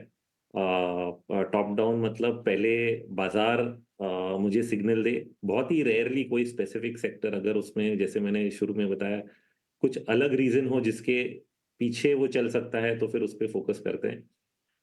पीएसयू बैंक्स जो हैं, इसमें बहुत हमने पिछले साल तेजी देखी। अगर मैं पीएसयू बैंक्स के मंथली मोमेंटम इंडिकेटर्स को देखूं तो ज्यादातर ये रोल ओवर करके सेल साइड पे आ चुके हैं। अब उसके बावजूद क्या ये प्राइसेस ऊपर फिर भी जाते रहेंगे? थोड़ा मुश्किल है बोलना, बट जैसे मैंने बोला निफ्टी पहले संभल जाए तब मैं जाके स्टॉक्स पे ध्यान दूं, तो सबसे पहले निफ्टी में संभलना जरूरी है। आज आप नोटिस करेंगे सर, क्लोजिंग क्या चाहिए आपको निफ्टी के संभलने के लिए? तो मैं सोचूंगा कि अगर पॉजिटिव भी हो जाता है, जैसे 4 दिन से गिरावट थी, कल का जो क्लोजिंग है, कल का क्लोजिंग था हमारा 25,250 का, उसके ऊपर अगर क्लोजिंग आज आ जाती है तो मैं सोचूंगा कि यहाँ से 300 400 500 पॉइंट का अपसाइड हम लोग निफ्टी में इमीडिएटली देख सकते हैं। डन, तो ये पॉइंट हम भी नोटिस करके रखेंगे। इसके अलावा कुछ एक शेयर जहाँ पे शॉर्ट कवरिंग भी देखने को मिल रही है, उसमें से मैं आपको एक बार मन्नापुरम भी दिखाना चाहता हूँ। गोल्ड के प्राइसेस चल ही रहे हैं। आदित्य एक बार जरा मन्नापुरम चेक करना, कहीं ठीक लग रहा है आपको ये शेयर? डिम्पी जी सपोर्ट अच्छा है 200 डीएमए का, इसमें कोई शक नहीं है, और वहीं से आज भी स्टॉक घूमा है। थोड़ा वेट करूंगा, अगर आज का हाई निकाल के स्टॉक ट्रेड करने लगता है, सस्टेन करता है उसके ऊपर, जो कि था 194.50, सो हम 195 ले लेते हैं राउंड फिगर। 195 के ऊपर अगर स्टॉक सस्टेन करता है तो डेफिनेटली हम लॉन्ग लेंगे। 190 का स्टॉप लॉस लगाना है और 205 पहला टारगेट रहेगा हमारा। तो 205 का टारगेट, 195 के ऊपर लॉन्ग और 190 का स्टॉप लॉस। रचना वैद्य भी इस बीच मेरे को स्क्रीन पे दिख रही हैं। रचना मैम बहुत बहुत शुक्रिया, थैंक यू वेरी मच समय देने के लिए। और आज हमने 3 साल पूरे किए। इस 3 साल की जर्नी के अंदर आपका भी हमको खूब सहयोग मिला और मैं उम्मीद करता हूँ आगे सहयोग थोड़ा और ज़्यादा मिलेगा, क्योंकि आपसे बातचीत करके काफ़ी अच्छा लगता है और बिल्कुल आप क्लियरली अपने थॉट्स को रखते हैं। तो मैम एक बार ज़रा मैं आपसे व्यू पॉइंट लेना चाहता हूँ ओवरऑल मार्केट्स का, आप कैसे रीड कर रहे हो और आपका कोई ट्रेड है फैंसी काउंटर तो वो बताइए ज़रा प्लीज़। जी, thank you for having me here. Many many congratulations to all of you all. 3 साल कंप्लीट कर लेते और भगवान करे आप आगे जाके बहुत जल्दी 30 साल की जर्नी तक भी पहुंचे और बिल्कुल तब भी बिल्कुल साथ हो। बिल्कुल बिल्कुल। और यहाँ से मार्केट की रीडिंग का जहां तक सवाल है तो निफ्टी फ्यूचर्स पे मैं ये कहूंगी कि ओवरऑल मार्केट में ट्रेंड एक्सट्रीम शॉर्ट टर्म में तो ट्रेंड डाउनसाइड पे हो चुका है ऑलरेडी और एक इंपॉर्टेंट ट्रेंड लाइन को भी तोड़ चुका है। तो अब यहाँ पे जो सपोर्ट फ्यूचर्स पे इमर्ज हो रहा है वो 25,150 के आसपास हो रहा है। तो अभी तो हम वहां से करीब करीब 200-250 पॉइंट दूर है, पर 25,150 जब अक्टूबर फ्यूचर्स पे आएगा तो और तब हम यहाँ पे एक पुल बैक रैली या रिलीफ रैली की उम्मीद करेंगे, उससे पहले नहीं करेंगे। और जहां तक मेरे पसंदीदा काउंटर की बात है तो उसमें एक एमएनएम रह सकता था आज के दिन में, लेकिन फिलहाल मार्केट इतनी सेटल नहीं लग रही कि हम कोई भी कॉल में एंटर करें। सो आफ्टर से 10 o'clock अगर एमएनएम काउंटर में देखा जाए और लॉन्ग करा जाए फ्यूचर्स पे, और अगर ये काउंटर तब तक 3100 को होल्ड करेगा तो हम 10 बजे के आसपास एमएनएम में लॉन्ग करेंगे, 3100 के नीचे ऐसे लगाएंगे एंड 3200 एंड 3240 का टारगेट लगाएंगे। ओके ठीक है, एम आपके लिस्ट के अंदर है। आपने ओवरऑल मार्केट्स पे भी एक व्यू पॉइंट रखा। वैसे देखते ही देखते निफ्टी बैंक अभी थोड़ी देर पहले हरे निशान में भी आ चुका है। और रोहित सर मैं आपको थोड़ा कॉन्ग्रेचुलेशंस भी दूंगा, और आपने हमको सुबह भी नोटिस कराया था कि 51,500 की बड़ी इंपॉर्टेंस है। और आपसे जब मैंने अभी पूछा कि आपको कौन से लेवल चाहिए, आपने कहा कि कम से कम बाजार रुक तो जाए, लेवल्स तो फिर हम देख ही लेंगे, लेवल बाजार अपनी गिरावट तो रोके। तो सर थोड़ा बैंक निफ्टी ने एक अटैम्प्ट लेना शुरू किया है, क्या शुरुआती एक्सपेरिमेंट बैंक निफ्टी की से शुरू करें, कॉल के जरिए, शेयर के जरिए, फ्यूचर्स के जरिए, जैसे आप बोलेंगे? तो मैं अगर इसका सिर्फ मैं क्योंकि आर्ली चार्ट देख रहा हूँ, सबके जो RSIs हैं बहुत ही कम है। बैंक निफ्टी का भी मैं अगर देखूँ तो it is almost come down to 13.67, ही बहुत ही लो रीडिंग्स है। तो इस इन एक्सट्रीम रीडिंग्स पे, और जैसे मैंने बताया दूसरी चीज थी ट्रेंड लाइन, जो ट्रेंड लाइन पिछले 2 बॉटम्स की 2 महीने की आ रही है, वो भी 21,500 के आसपास थी। तो बैंक निफ्टी या निफ्टी कोई भी जिसमें भी क्योंकि अलग अलग लोगों का अलग अलग पसंदीदा इंडेक्स रहता है, कोई भी इंडेक्स में लोग चांस ले सकते हैं। मेरा हिसाब यही है कि यहाँ से कहीं ना कहीं एक रिट्रेसमेंट आने की बहुत ज़रूरत है। ओके, ठीक है, डन। तो मैं आपकी वो हिंट समझ गया। सुदीप शाह भी मेरे को स्क्रीन पर दिख रहे हैं। सुदीप भाई बहुत बहुत शुक्रिया, थैंक यू वेरी मच समय देने के लिए। और मैं आपका आज डबल थैंक यू इसलिए भी करूंगा, एक तो आप समय निकालते ही हैं, जैसे तैसे आप निकाल पाएँ, बिजी शेड्यूल होता है आपका, मैं समझ सकता हूं, लेकिन उसके बावजूद आप बहुत ही अच्छे से फ्यूचर्स को कैलकुलेट करते हैं, ऑप्शंस आपकी अच्छी पकड़ है उस पर। और कई बार मैंने देखा है कि मैंने आपसे टफ क्वेश्चंस पूछे, ऐसे समय पे क्वेश्चंस पूछे जिस समय कोई कॉल लेना मुश्किल था, बट आपने उस समय अपनी इंटेलिजेंस का परिचय देते हुए बेहतर तरीके से सारी चीज़ें बताई। इसके लिए बहुत शुक्रिया। इस 3 साल की जर्नी में आपका सहयोग हमें काफ़ी अच्छे से मिला। सुदीप जी, आज मार्केट में आप क्या नोटिस करें, अभी आपका स्टांस क्या है? गुड मॉर्निंग डिप्टी जी और सभी दर्शकों को। और 3 साल की ये जो उपलब्धि है, मेरे हिसाब से it is just a beginning and many more successful years to come and many more successful achievements। मतलब you just keep on growing. आप सब जो मेहनत कर रहे हैं, मेरे हिसाब से सारे रिटेल दर्शक दे आर वेरी हैप्पी। आज हम कहीं पे भी बाहर जाते हैं, कहीं पे मिलते हैं, तो लोग बोलते हैं नहीं हमने आपको ईटीना स्वदेश में देखा था, आपका ये व्यू बहुत अच्छा था। तो यू फील गुड कि people are noticing you on that national channel. और मैं आपको बोला ना, 3 साल की कम समय में आपने मतलब बहुत अच्छा अपना मार्क बनाया है। एंड इट इज एक होता है ना तरीका, जो बेबाक व्यू अपना रखना कि हाँ जो भी है, हाँ यही व्यू है, ये व्यू से हम ये डाइवर्ट नहीं करेंगे अपने आप को। And that is what people like about you. So just keep it up. जो आप मेहनत कर रहे हैं लोगों के लिए, एक रिटेल ट्रेडर के लिए, आई गेस लोगों की उम्मीदें और दिन ब दिन आपसे और बढ़ती जा रही है। एंड आई फील हम सब मिलके लोगों की वो उम्मीदों पे खरे उतरेंगे। एंड ये 3 साल नहीं, मेरे हिसाब से हम आगे वाले और कहीं 10, 15, 20 साल सब सेलिब्रेशन साथ में करेंगे। चलिए आगे बढ़ेंगे और बाजार में देख रहे हैं कि लोअर लेवल से अच्छी रिकवरी की कोशिश हो रही है।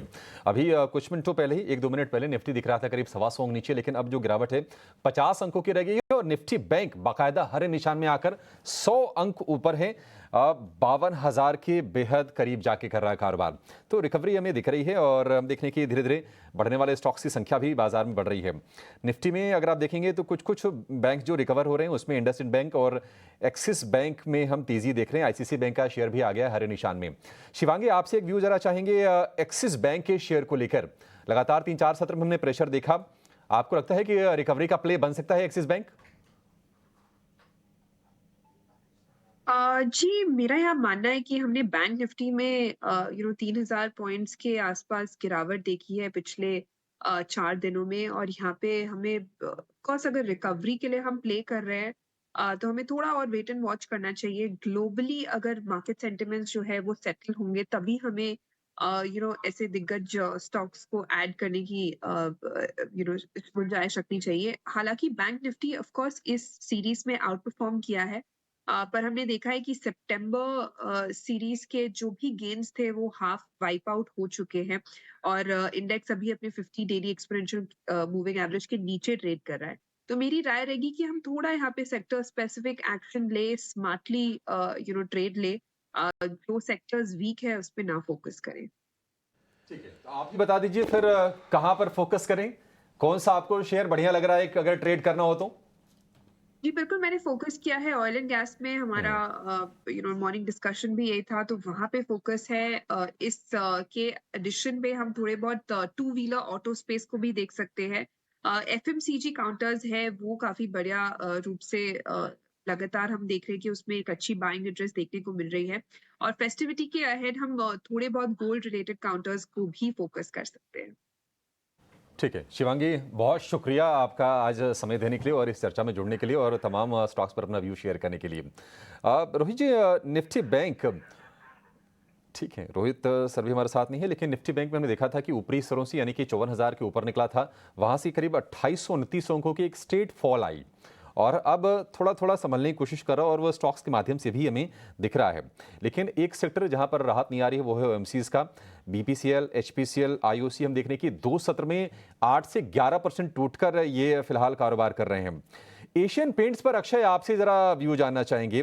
हालांकि देखिए क्रूड को लेकर इम्पैक्टेड होने वाला सेगमेंट तो है, लेकिन क्रूड इतना ज्यादा भी नहीं बढ़ गया कि नहीं इनके मार्जिन पर उतने असर आ जाएंगे। आप एशियन पेंट्स बताइए, क्या कोई कॉन्ट्रा ट्रेड इसमें लिया जा सकता है? जी, ये सब चीजें फैक्ट से ज्यादा इमोशन से रिलेटेड है, तो ये बात आपकी मैं बिल्कुल मानती हूँ कि इतनी भी कोई ऑयल ऑन बॉयल नहीं हो गया कि इसको इतना गिरना चाहिए। बट ये सब बात एज आई सेड सेंटिमेंट की है, तो जो अभी शॉर्ट टर्म ट्रेडर्स के नजरिए में ये शॉर्ट साइड पे आ गया तो वो गिरे जा रहा है। Nevertheless right now it is at a very important support, एक ट्रेंड लाइन सपोर्ट पे भी है और एक वीकली सपोर्ट पे भी है। तो एशियन पेंट अगर 3100 होल्ड कर जाता है और अगर मार्केट ओवरऑल मार्केट भी संभल जाती है तो हमें एशियन पेंट में एक रिलीफ रैली जरूर देखने को मिल सकती है। 3100 के असर के साथ अगर इसको मार्केट के सपोर्ट के साथ लॉन्ग करा जाए तो ये 3200 3230 तक जा सकता है, प्रोवाइडेड ओवरऑल मार्केट भी संभल जाए। यहाँ पे ये काउंटर अपने हिसाब से देखा जाए तो अच्छे लोकेशन पे है। ठीक है, एशियन पेंट्स को लेकर ये व्यू। आईटीडी सीमेंटेशन हमने देखा था कि इनको एक बड़ा ऑर्डर मिला था, उसके दम पर कल ये शेयर चला था, लेकिन जर्नी यही थमी नहीं। कल की 20% की रफ्तार के बाद आज भी शेयर ये करीब 4% ऊपर शुरुआती ट्रेड में दिख रहा है, 670 रुपए के आसपास का भाव है। सुदीप, एक बार जरा आप इसका चार्ट चेक कीजिए आईटीडी सीमेंटेशन का। अगले टारगेट्स आपको कौन से नजर आ रहे हैं, या फिर बड़ी तेजी के बाद थोड़ी प्रॉफिट टेकिंग कर लें, ये बेहतर होगा?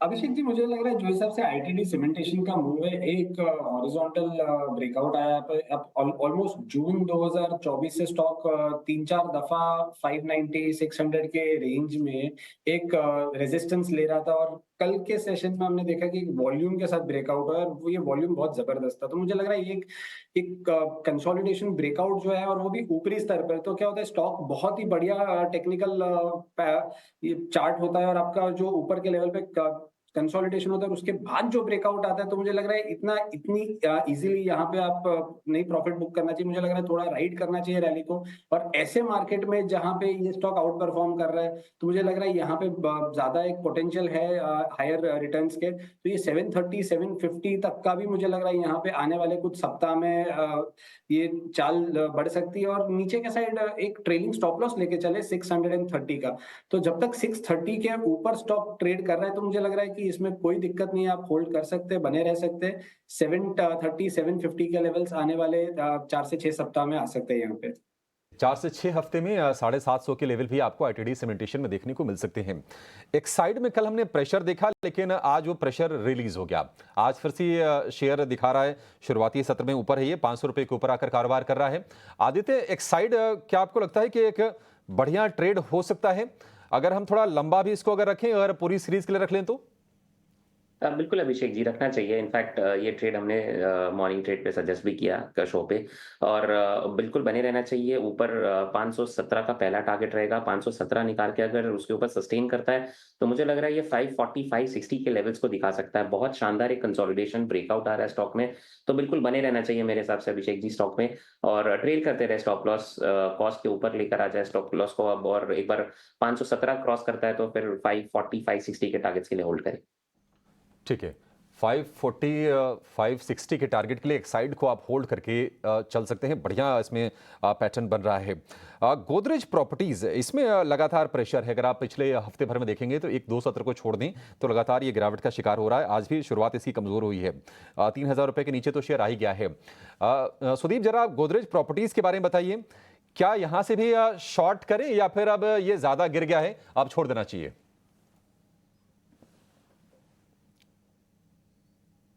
अभिषेक जी, मुझे लग रहा है यहाँ पे रिस्क रिवॉर्ड नहीं बैठ रहा है अगर शॉर्ट की अगर हम बात करें तो, क्योंकि स्टॉक अब फिलहाल वही लेवल पे आ चुका है मेरे हिसाब से। 2950 का लेवल जो था, जहाँ पे 9 अगस्त से लेके स्टॉक 18 सितंबर तक कंसोलिडेट कर रहा था, और ये 2950 2960 का ही जोन था जो ब्रेकआउट जोन था। तो मुझे लग रहा है अब वही वापस से अपने ब्रेकआउट जोन पे आ रहा है, तो स्टॉक शायद से यहाँ पे ही 2880 और 3000 के बीच में कंसोलिडेट करे। तो लोअर लेवल्स पे आप शॉर्ट करना मुझे नहीं लग रहा है एक वैलिड या एक सही अप्रोच होगा। रिस्क रिवॉर्ड बहुत ही ज्यादा टिल्टेड है, और अब क्या है कि एक हल्का सा भी रिबाउंड आ गया स्टॉक में, 2-3-4% का मूव आ जाता है फ्रॉम लोअर लेवल्स, तो शॉर्ट कि शॉर्ट करने वालों को भी पैसा नहीं बनेगा। तो मेरे हिसाब से यहाँ पे अप्रोच यही होना चाहिए, जो 2870 2900 के आसपास स्टॉक जब आता है, जो प्रीवियस कंसोलिडेशन रेंज था, वहां से आप अक्यूमुलेट करना चालू करें। और मुझे लग रहा है ये एक इंपॉर्टेंट सपोर्ट जोन है। 2800 का लेवल पोजिशनली टूटना थोड़ा डिफिकल्ट हो सकता है, बिकॉज काफी इनफैक्ट जून महीने के बाद ये लेवल कभी देखा नहीं गया। तो मुझे लग रहा है थोड़ा वेट एंड वॉच करें and do not short, lower levels पे थोड़ा अक्यूमुलेट करने का व्यू बनाएं। कि निचले स्तरों पर इसको खरीदारी करने का व्यू बना के चलिए। बाजार देखिए काफ़ी ज़्यादा हम वॉलेटाइल होते हुए देख रहे हैं, कहीं ना कहीं दिशा की तलाश में है। निफ्टी बैंक को अभी हम देख रहे थे कि 100-150 के ऊपर था और अब देखिए लाल निशान में जाके फिर से कारोबार करा। और वजह ये कि जो बड़े कंट्रीब्यूटर्स हैं, आईसीआईसी बैंक आपको जो हरे निशान में दिख रहा था, आईसीआईसी बैंक फिर से लाल निशान में फिसलता हुआ। और इसके साथ हम देख रहे हैं कि एचडीएफसी बैंक, एसबीआई, कोटक जैसे जो बड़े बैंक हैं वो थोड़ा प्रेशर बनाने का काम कर रहे हैं। लेकिन दूसरी तरफ में एक्सिस, इंडसइंड, फेडरल, ये कुछ बैंक हैं जहां पर आज तेजी के साथ कारोबार हो रहा है। एक और एक्सपर्ट को जोड़ लेते हैं, हमारे साथ जुड़ गए हैं विनय रजानी। विनय जी, बहुत शुक्रिया आपका समय देने के लिए। स्वागत है आपके 18 आवर स्वदेश पर। सर, आज हम अपनी तीसरी सालगिरह मना रहे हैं, आपका बहुत शुक्रिया करना चाहेंगे क्योंकि इस 3 साल के सफर में आप भी हमारे साथ रहे हैं। आज की शुरुआत कर लेते हैं आपके शेयर से। बाजार में थोड़ा सा मूड हम देख रहे हैं कि वोलेटाइल है, उतार चढ़ाव हो रहा है। नजर आपकी कहाँ गई है, क्या ट्रेड करना अभी?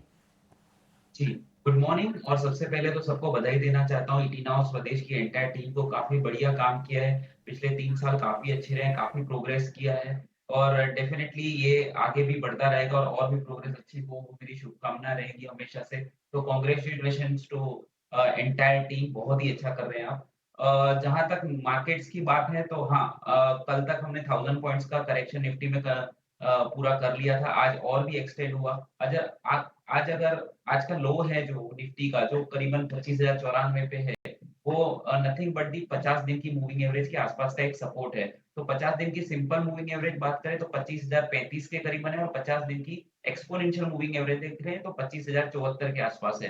तो there is a strong support zone. हमने अगस्त में, अर्ली अगस्त में जो पहले एक शार्प फॉल देखा था, जो 4-5 दिन का एक शार्प फॉल आया था, तब निफ्टी ने 50 दिन की मूविंग एवरेज पे सपोर्ट लिया था और बाद में जबरदस्त बाउंस बैक करके नए ऑल टाइम हाई बनाए थे।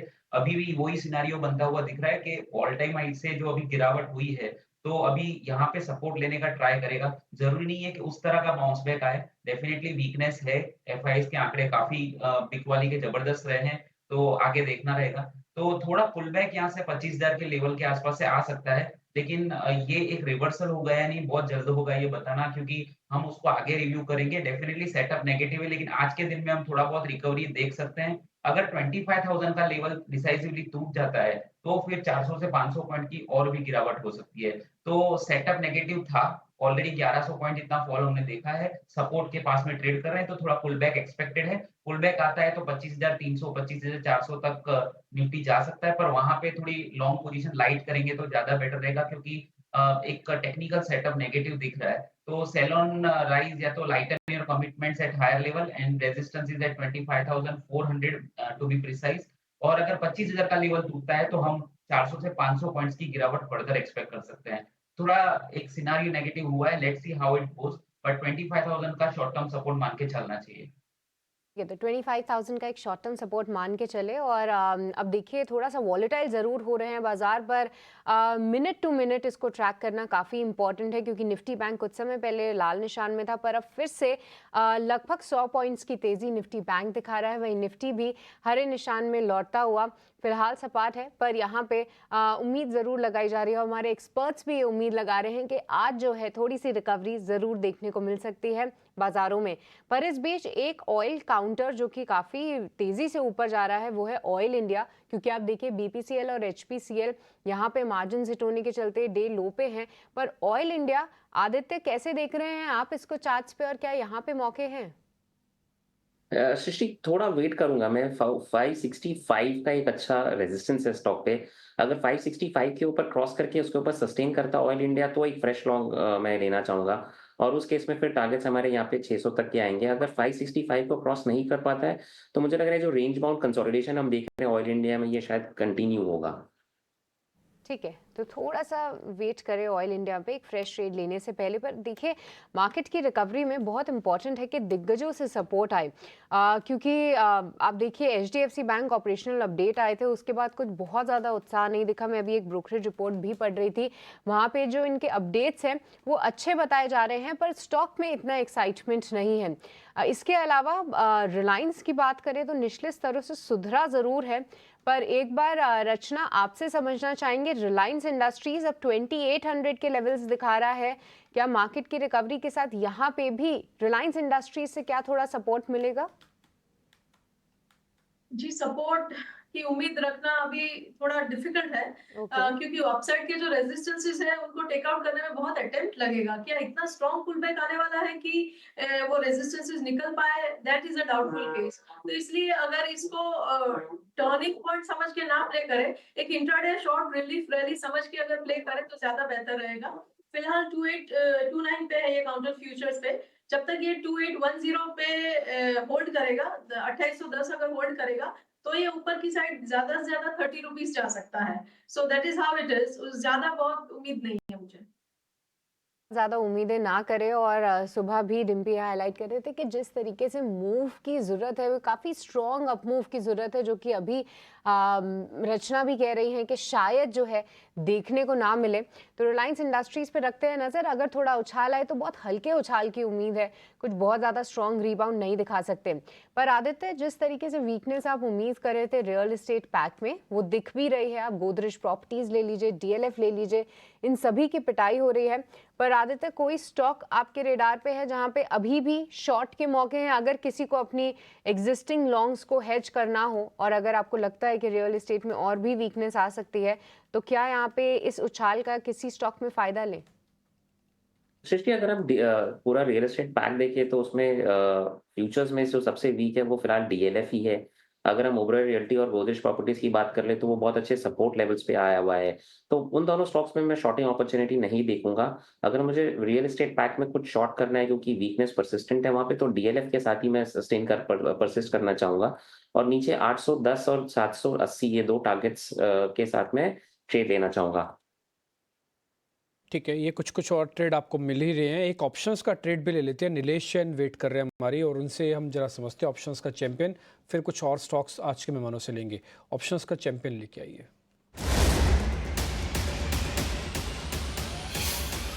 नीलेश जी, पहले तो बहुत बहुत शुक्रिया, थैंक यू वेरी मच। मेरे को याद है कि जब जब भी ऐसा कुछ मूव रहता है मार्केट के अंदर, तो जो ऑप्शंस का ट्रेड होता है आप उसको बहुत अच्छे से कैलकुलेट करते हैं, और टिपिकली जो कैलकुलेशंस होती है वो रिटेलर्स के फेवर की होती है, यानी कि कम एक्सरसाइज प्राइस, अच्छा स्टॉप लॉस, बढ़िया टारगेट और ट्रेंडिंग स्टॉक्स आप टिपिकली देते ही हैं। ये मैंने देखा है कई बार आपको।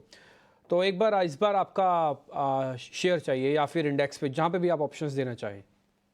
Very good morning to DP ji. सबसे पहले तो आपको और आपकी एंटायर टीम को 3 वर्ष की कंप्लीट होने की हार्दिक शुभकामनाएं। बहुत शुक्रिया। और बिल्कुल, देखिए मोमेंटम वाला स्टॉक है, और इंश्योरेंस स्पेस में जहाँ पे मूव हमें देखने को मिल रहा है, HDFC लाइफ और SBI लाइफ दोनों में काफी स्ट्रॉन्ग रिवर्सल के इंडिकेशन मिल रहे हैं। तो SBI लाइफ ये स्टॉक पसंद आ रहा है। एक तो टेक्निकली अगर आप देखें तो 50 डे मूविंग एवरेज का सपोर्ट लेके यहाँ पे एक काफी स्ट्रॉन्ग रिबाउंड हम एक्सपेक्ट करके चल रहे हैं, और यहाँ पे फॉलो अप मूव हम 1900 तक एक्सपेक्ट करके चल रहे हैं अक्टूबर सीरीज के पॉइंट ऑफ व्यू से। इसीलिए यहाँ पे कॉल ऑप्शन खरीदने की सलाह है। 1840 का कॉल ऑप्शन जो करेंटली 53-54 के आसपास चल रहा है, इसे 52 रुपए से 54 रुपए के रेंज में खरीदना होगा। 38 का स्टॉप लॉस रखना होगा। पहला टारगेट 75 का होगा एंड सेकंड टारगेट 92 का होगा। इस पर्टिकुलर स्प्रेड का अगर स्टॉप लॉस देखें तो 38 रुपीज के आसपास है। इसका लॉस साइज जो है वो है 375 का, इसलिए इन टर्म ऑफ रुपीज अगर हम देखें तो 5625 का रिस्क है, एंड मैक्सिमम रिवॉर्ड यहाँ पे 15,000 तक के बनते हुए नजर आ सकते हैं अगर 92 के लेवल रीच होते हैं। तो ओवरऑल SBI लाइफ टेक्निकली एक स्ट्रॉन्ग मूव हम 1900 प्लस का एक्सपेक्ट करके चल रहे हैं, इसलिए यहाँ पे कॉल ऑप्शन के जरिए खरीदारी करने की सलाह होगी। ओके, बढ़िया। आपने SBI लाइफ हमको बताया, ये ट्रेड आपके सामने लिखा हुआ है। 5,000 और 15,000 का प्रॉफिट कैलकुलेशन है, रेशो 1:3 है। आप इसी से समझ के होंगे। बहुत बहुत शुक्रिया नीलेश भाई, थैंक यू वेरी मच आज समय देने के लिए। देखते देखते अब निफ्टी भी लाल निशान से हरे निशान में लौट आया है और 11 पॉइंट की बढ़त है। पहले एक काम शुभ काम किया बैंक निफ्टी ने और फिर देखते देखते निफ्टी के अंदर भी आया। एक और चीज़ आपको मैं नोटिस करा देता हूँ, इंडिया विक्स भी धीरे धीरे घट रहा है। अभी घटा नहीं है, घट रहा है धीरे धीरे। हमने आज सुबह 3 वर्ड इस्तेमाल किए थे। पहला मराठी वर्ड है घाई, घाई नहीं करना है। दूसरा इंग्लिश वर्ड है रश, रश नहीं करना है। तीसरा जल्दबाजी नहीं करना है, ये हिंदी का शब्द है। ये तीनों शब्द आप अपने पास रखिएगा। आपको ट्रेड करने की मनाही नहीं है, लेकिन इन तीनों चीज़ों में जल्दबाजी नहीं करनी है, क्योंकि बाजार अभी रुकेगा। जब ठीक होगा तब आपको अच्छे ट्रेड मिलेंगे। रुकते समय ट्रेड लेंगे तो फिर गलत सौदे में फंस सकते हैं। एक बार जरा एडवांस डिक्लाइन की रेशो और दिखा दीजिए, इस समय की सिचुएशन क्या चल रही है। आपको 71 शेयरों में लॉन्ग दिखेगा, कवरिंग भी दिखेगी। दोनों का मिला के करीब 120 शेयर होंगे, करीब करीब जो 113 शेयर आपको दिख रहे होंगे स्क्रीन पर।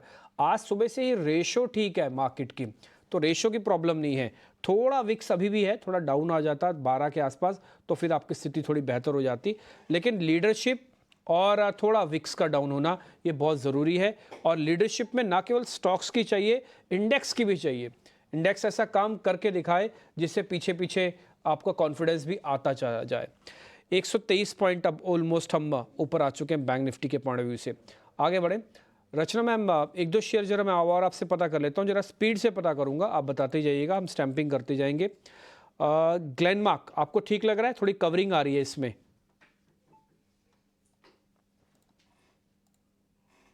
जी, ग्लेनमार्क की जहां तक बात है, ये काउंटर में स्ट्रेंथ दिख रही है और ये आगे फ्रक्टिफाई होकर 1700-1710 तक जा सकती है। तो तब तक के लिए अगर प्ले करना चाहते हैं तो 35-40 रुपए का मूव यहाँ पे अवेलेबल है with stop loss of 20 points. तो 20 रुपए का स्टॉप लॉस और 35 रुपए का टारगेट है। ओके, ठीक है, तो हम उसी हिसाब से जरा कैलकुलेट कर लेते हैं। इसमें 35 रुपये जोड़ोगे तो 1710 हो जाएगा और आप इसमें स्टॉप लॉस डाल दो 1656 का।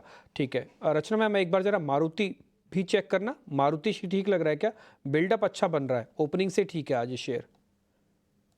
जी, मारुति जिस हिसाब से आज चल रहा है, ऐसे जब चलता है तब वो फिर रुकता नहीं है, पीछे मुड़ के देखता नहीं है। यहाँ पे कैश के लेवल्स के हिसाब से भी देखा जाए तो करीब करीब 50 to 100 रुपीज का फर्दर मूव अवेलेबल है with 50 point stop loss 100 rupees के टारगेट के साथ यहाँ पे प्ले करा जा सकता है। But as a disclosure I have this.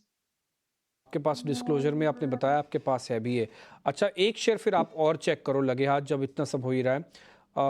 मैं थोड़ा ओपन इंटरेस्ट वाला शेयर ढूंढ के रखता हूँ आपके सामने, जरा उसको चेक करवाता हूँ आपसे। 1 मिनट में मैं बैंक निफ्टी के कोई कॉल ले सकता हूँ क्या? रचना मैम, आप ऑप्शन ट्रेड देखते हैं क्या? है आपके पास कोई कॉल ऑप्शन?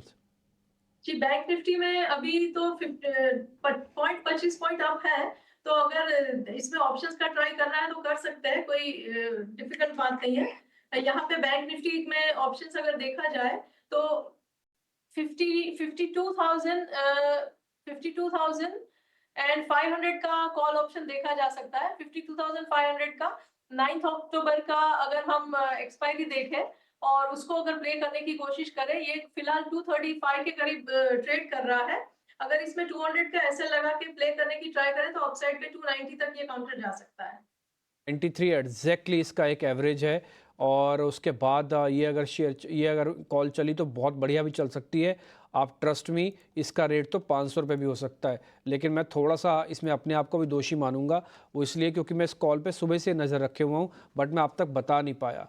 ये रेट करीब 160-170 का बेस बनाया है इसने और उसके बाद चल के भी 250 तक तो हो ही चुकी है, लेकिन अभी भी कुछ बिगड़ा नहीं है। मौका देख के आप इसके अंदर एंट्री कीजिएगा छोटे मोटे डिप के साथ। 200 का एक स्टॉप लॉस मैम ने आपको नोटिस करा दिया। स्टॉप लॉस याद रखना, टारगेट कंफर्ट का है। टारगेट में आपको 5,000 बने, 10,000 बने, निकल जाओ भले आपको निकलना। और इसमें शेयरों के मुकाबले ज़्यादा प्रोफेशनल तरीके से काम करना, मन नहीं लगाना, भाव लगाना, भावनाएं नहीं जोड़ना, भाव जोड़ना। ठीक है, इंडिया विक्स ऑलमोस्ट अपनी सारी बढ़त को ख़त्म कर रहा है। मैं ये तो नहीं कह रहा कि फियर मार्केट के अंदर कम हो रहा है, बट फियर बढ़ नहीं रहा, ये एक अच्छा पॉइंट है। विनय रजानी, एक बार जरा आप देख के बताएंगे कि शेयर्स जो इस समय आपकी लिस्ट में हो। जी, तो मेरे हिसाब से एक कोफोर्ज पे ध्यान रखना चाहिए। कोफोर्ज ने काफी रेजिलिएंट मूव दिखाई है। आईटी सेक्टर में भी मुझे लग रहा है कि ओवरऑल प्राइमरी ट्रेंड अप था और आईटी सेक्टर में कोफोर्ज एक रिलेटिवली काफी स्ट्रॉन्ग सेटअप रहा है। कल के सेशन में भी इसने आउट परफॉर्म किया था। अभी कल के सेशन के हाई के आसपास अभी ट्रेड कर रहा है। 7200 के आसपास उसका भाव चल रहा है। मुझे लग रहा है कोफोर्ज में देखना चाहिए लॉन्ग साइड पे ट्रेड, वहां पे एक अच्छे पैसे बनने के चांसेस रहेंगे, तो एक मोमेंटम कॉल बन सकता है। और जैसे कुछ स्टॉक्स नीचे से रिकवर हो रहे हैं, तो खास करके आपने बैंक निफ्टी की बात की, तो बैंक निफ्टी में हमने देखा कि 50 दिन की मूविंग एवरेज से बाउंस बैक कर रहा है। तो ऐसा हो सकता है कि जो स्टॉक्स पिछले दिनों गिरे हैं उनमें एक रिकवरी आए, तो आईसीआईसीआई बैंक एक रिकवरी कैंडिडेट हो सकता है। हालांकि टेक्निकल सेटअप इतना अच्छा नहीं है जितना कोफोर्ज का है, लेकिन रिकवरी के केस में, बाउंस बैक के केस में आईसीआईसीआई बैंक एक रिकवरी दिखा सकता है। तो 1250 के करीबन है, तो अगर आपको 20 रुपए का स्टॉप लॉस लगा के ट्रेड करना चाहते हो डेफिनेटली कर सकते हो, और एक पुल बैक के लिए खेल सकते हैं, और पुल बैक 3 से 4% का हो सकता है। तो मेरी तरफ से 2 स्टॉक रहेंगे, आईसीआईसीआई बैंक और कोफोर्ज, जो इसमें इस मार्केट में रिकवरी के तौर पे देखने चाहिए।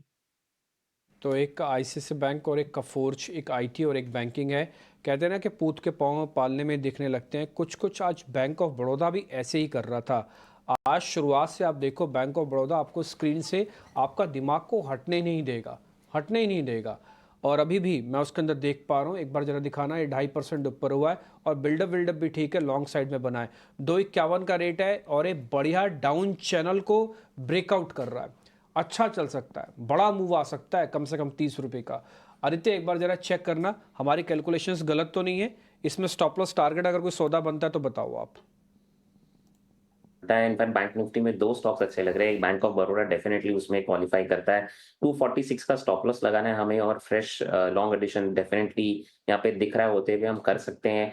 पहला टारगेट आएगा 260 का, 260 के ऊपर निकलता है स्टॉक तो फिर 275 के टारगेट्स आते हैं। तो 260 और 275 2 टारगेट्स के लिए बाइंग करना है हमें, और नीचे स्टॉप लॉस लगाना है 245 का। इसके अलावा रणबीर जी मुझे लग रहा है कि एक एचडीएफसी बैंक में भी अच्छी खरीदारी बनेगी यहाँ से। हालांकि अभी तक प्राइस एक्शन नहीं देखने मिल रहा है, बट स्टॉक बहुत अच्छे सपोर्ट लेवल्स पे आके बैठा हुआ है, और अगर बैंक निफ्टी में मूव आता है तो मुझे लग रहा है एचडीएफसी बैंक भी मूव दिखाएगा यहाँ पे। तो 1650 का एक स्टॉप लॉस लगाना है हमें और फ्रेश लॉन्ग लेना है, और यहाँ पे 1740 से 1800 का तक के लेवल्स मुझे लग रहा है बैंक एचडीएफसी बैंक में भी शायद हमें देखने मिल सकते हैं। तो 1750 तो डेफिनेटली है, अगर सस्टेन करता है उसके ऊपर तो 1800 के भी लेवल्स शायद हमें देखने मिले। तो ये आपने बैंक निफ्टी और इससे जुड़ा हुआ बैंक ऑफ बड़ौदा, उसके बारे में रिकमेंडेशन दी है। बस मैं चलते चलते एक ही रिक्वेस्ट करना चाहूँगा सभी से, खासकर जो मार्केट में हमारे व्यूअर्स हैं, ऑप्शंस में आज ट्रेड बहुत ही चतुराई से करना होगा। आप मैं पहले तो करो ही मत, अभी थोड़ा पक जाने दो, अभी कच्चा लेंटर है, चढ़ोगे तो लेंटर भी गिर सकता है, तो अभी तो वैसे करना नहीं चाहिए। लेकिन अगर आप कर रहे हैं खासकर ऑप्शंस में, क्योंकि कल का वॉल्यूम बहुत जोर का था, कल जो पुट्स ने दिया वो 3-3 हज़ार% का रिटर्न दिया है, तो कई लोगों के मन में आता है कि कॉल जब इतनी ही टूटी हुई हैं क्यों ना हम एक्सपेरिमेंटल ट्रेड करें, हमें 3000 नहीं मिलेगा 300% तो मिलेगा। तो ये भावनाओं के साथ आज जब आप उतर रहे हैं मार्केट में, तो या तो बहुत ही प्रोफेशनल और चतुराई का परिचय दीजिएगा, नहीं तो अभी शुरुआत फ्यूचर से या तो सेलेक्टिव शेयर्स के कैश से कीजिएगा। एवरेज करने से थोड़ा बचिएगा और आराम से ट्रेड कीजिए, बाजार को अपने ऊपर हावी मत होने दीजिए, क्योंकि शाम को आपको गरबा और डांडिया की नाइट्स पे भी तो जाना है खेलने के लिए, और आज तो 3 बजे एक उत्सव भी है। क्यों इतना लोड लेके जाना अपने जीवन में? बाजार हमारा दोस्त है, हमारा दुश्मन थोड़ी ना। बहुत बहुत शुक्रिया रचना वैद्य, आज आपने हमारे लिए समय निकाला, इस खास दिन पे आप हमारे साथ जुड़े, इसके लिए बहुत शुक्रिया। आदित्य आपका बहुत बहुत शुक्रिया, थैंक यू वेरी मच समय देने के लिए। बहुत शुक्रिया आपका आज विनय, आपका भी कार्यक्रम में आज आपने हमारे लिए समय निकाला।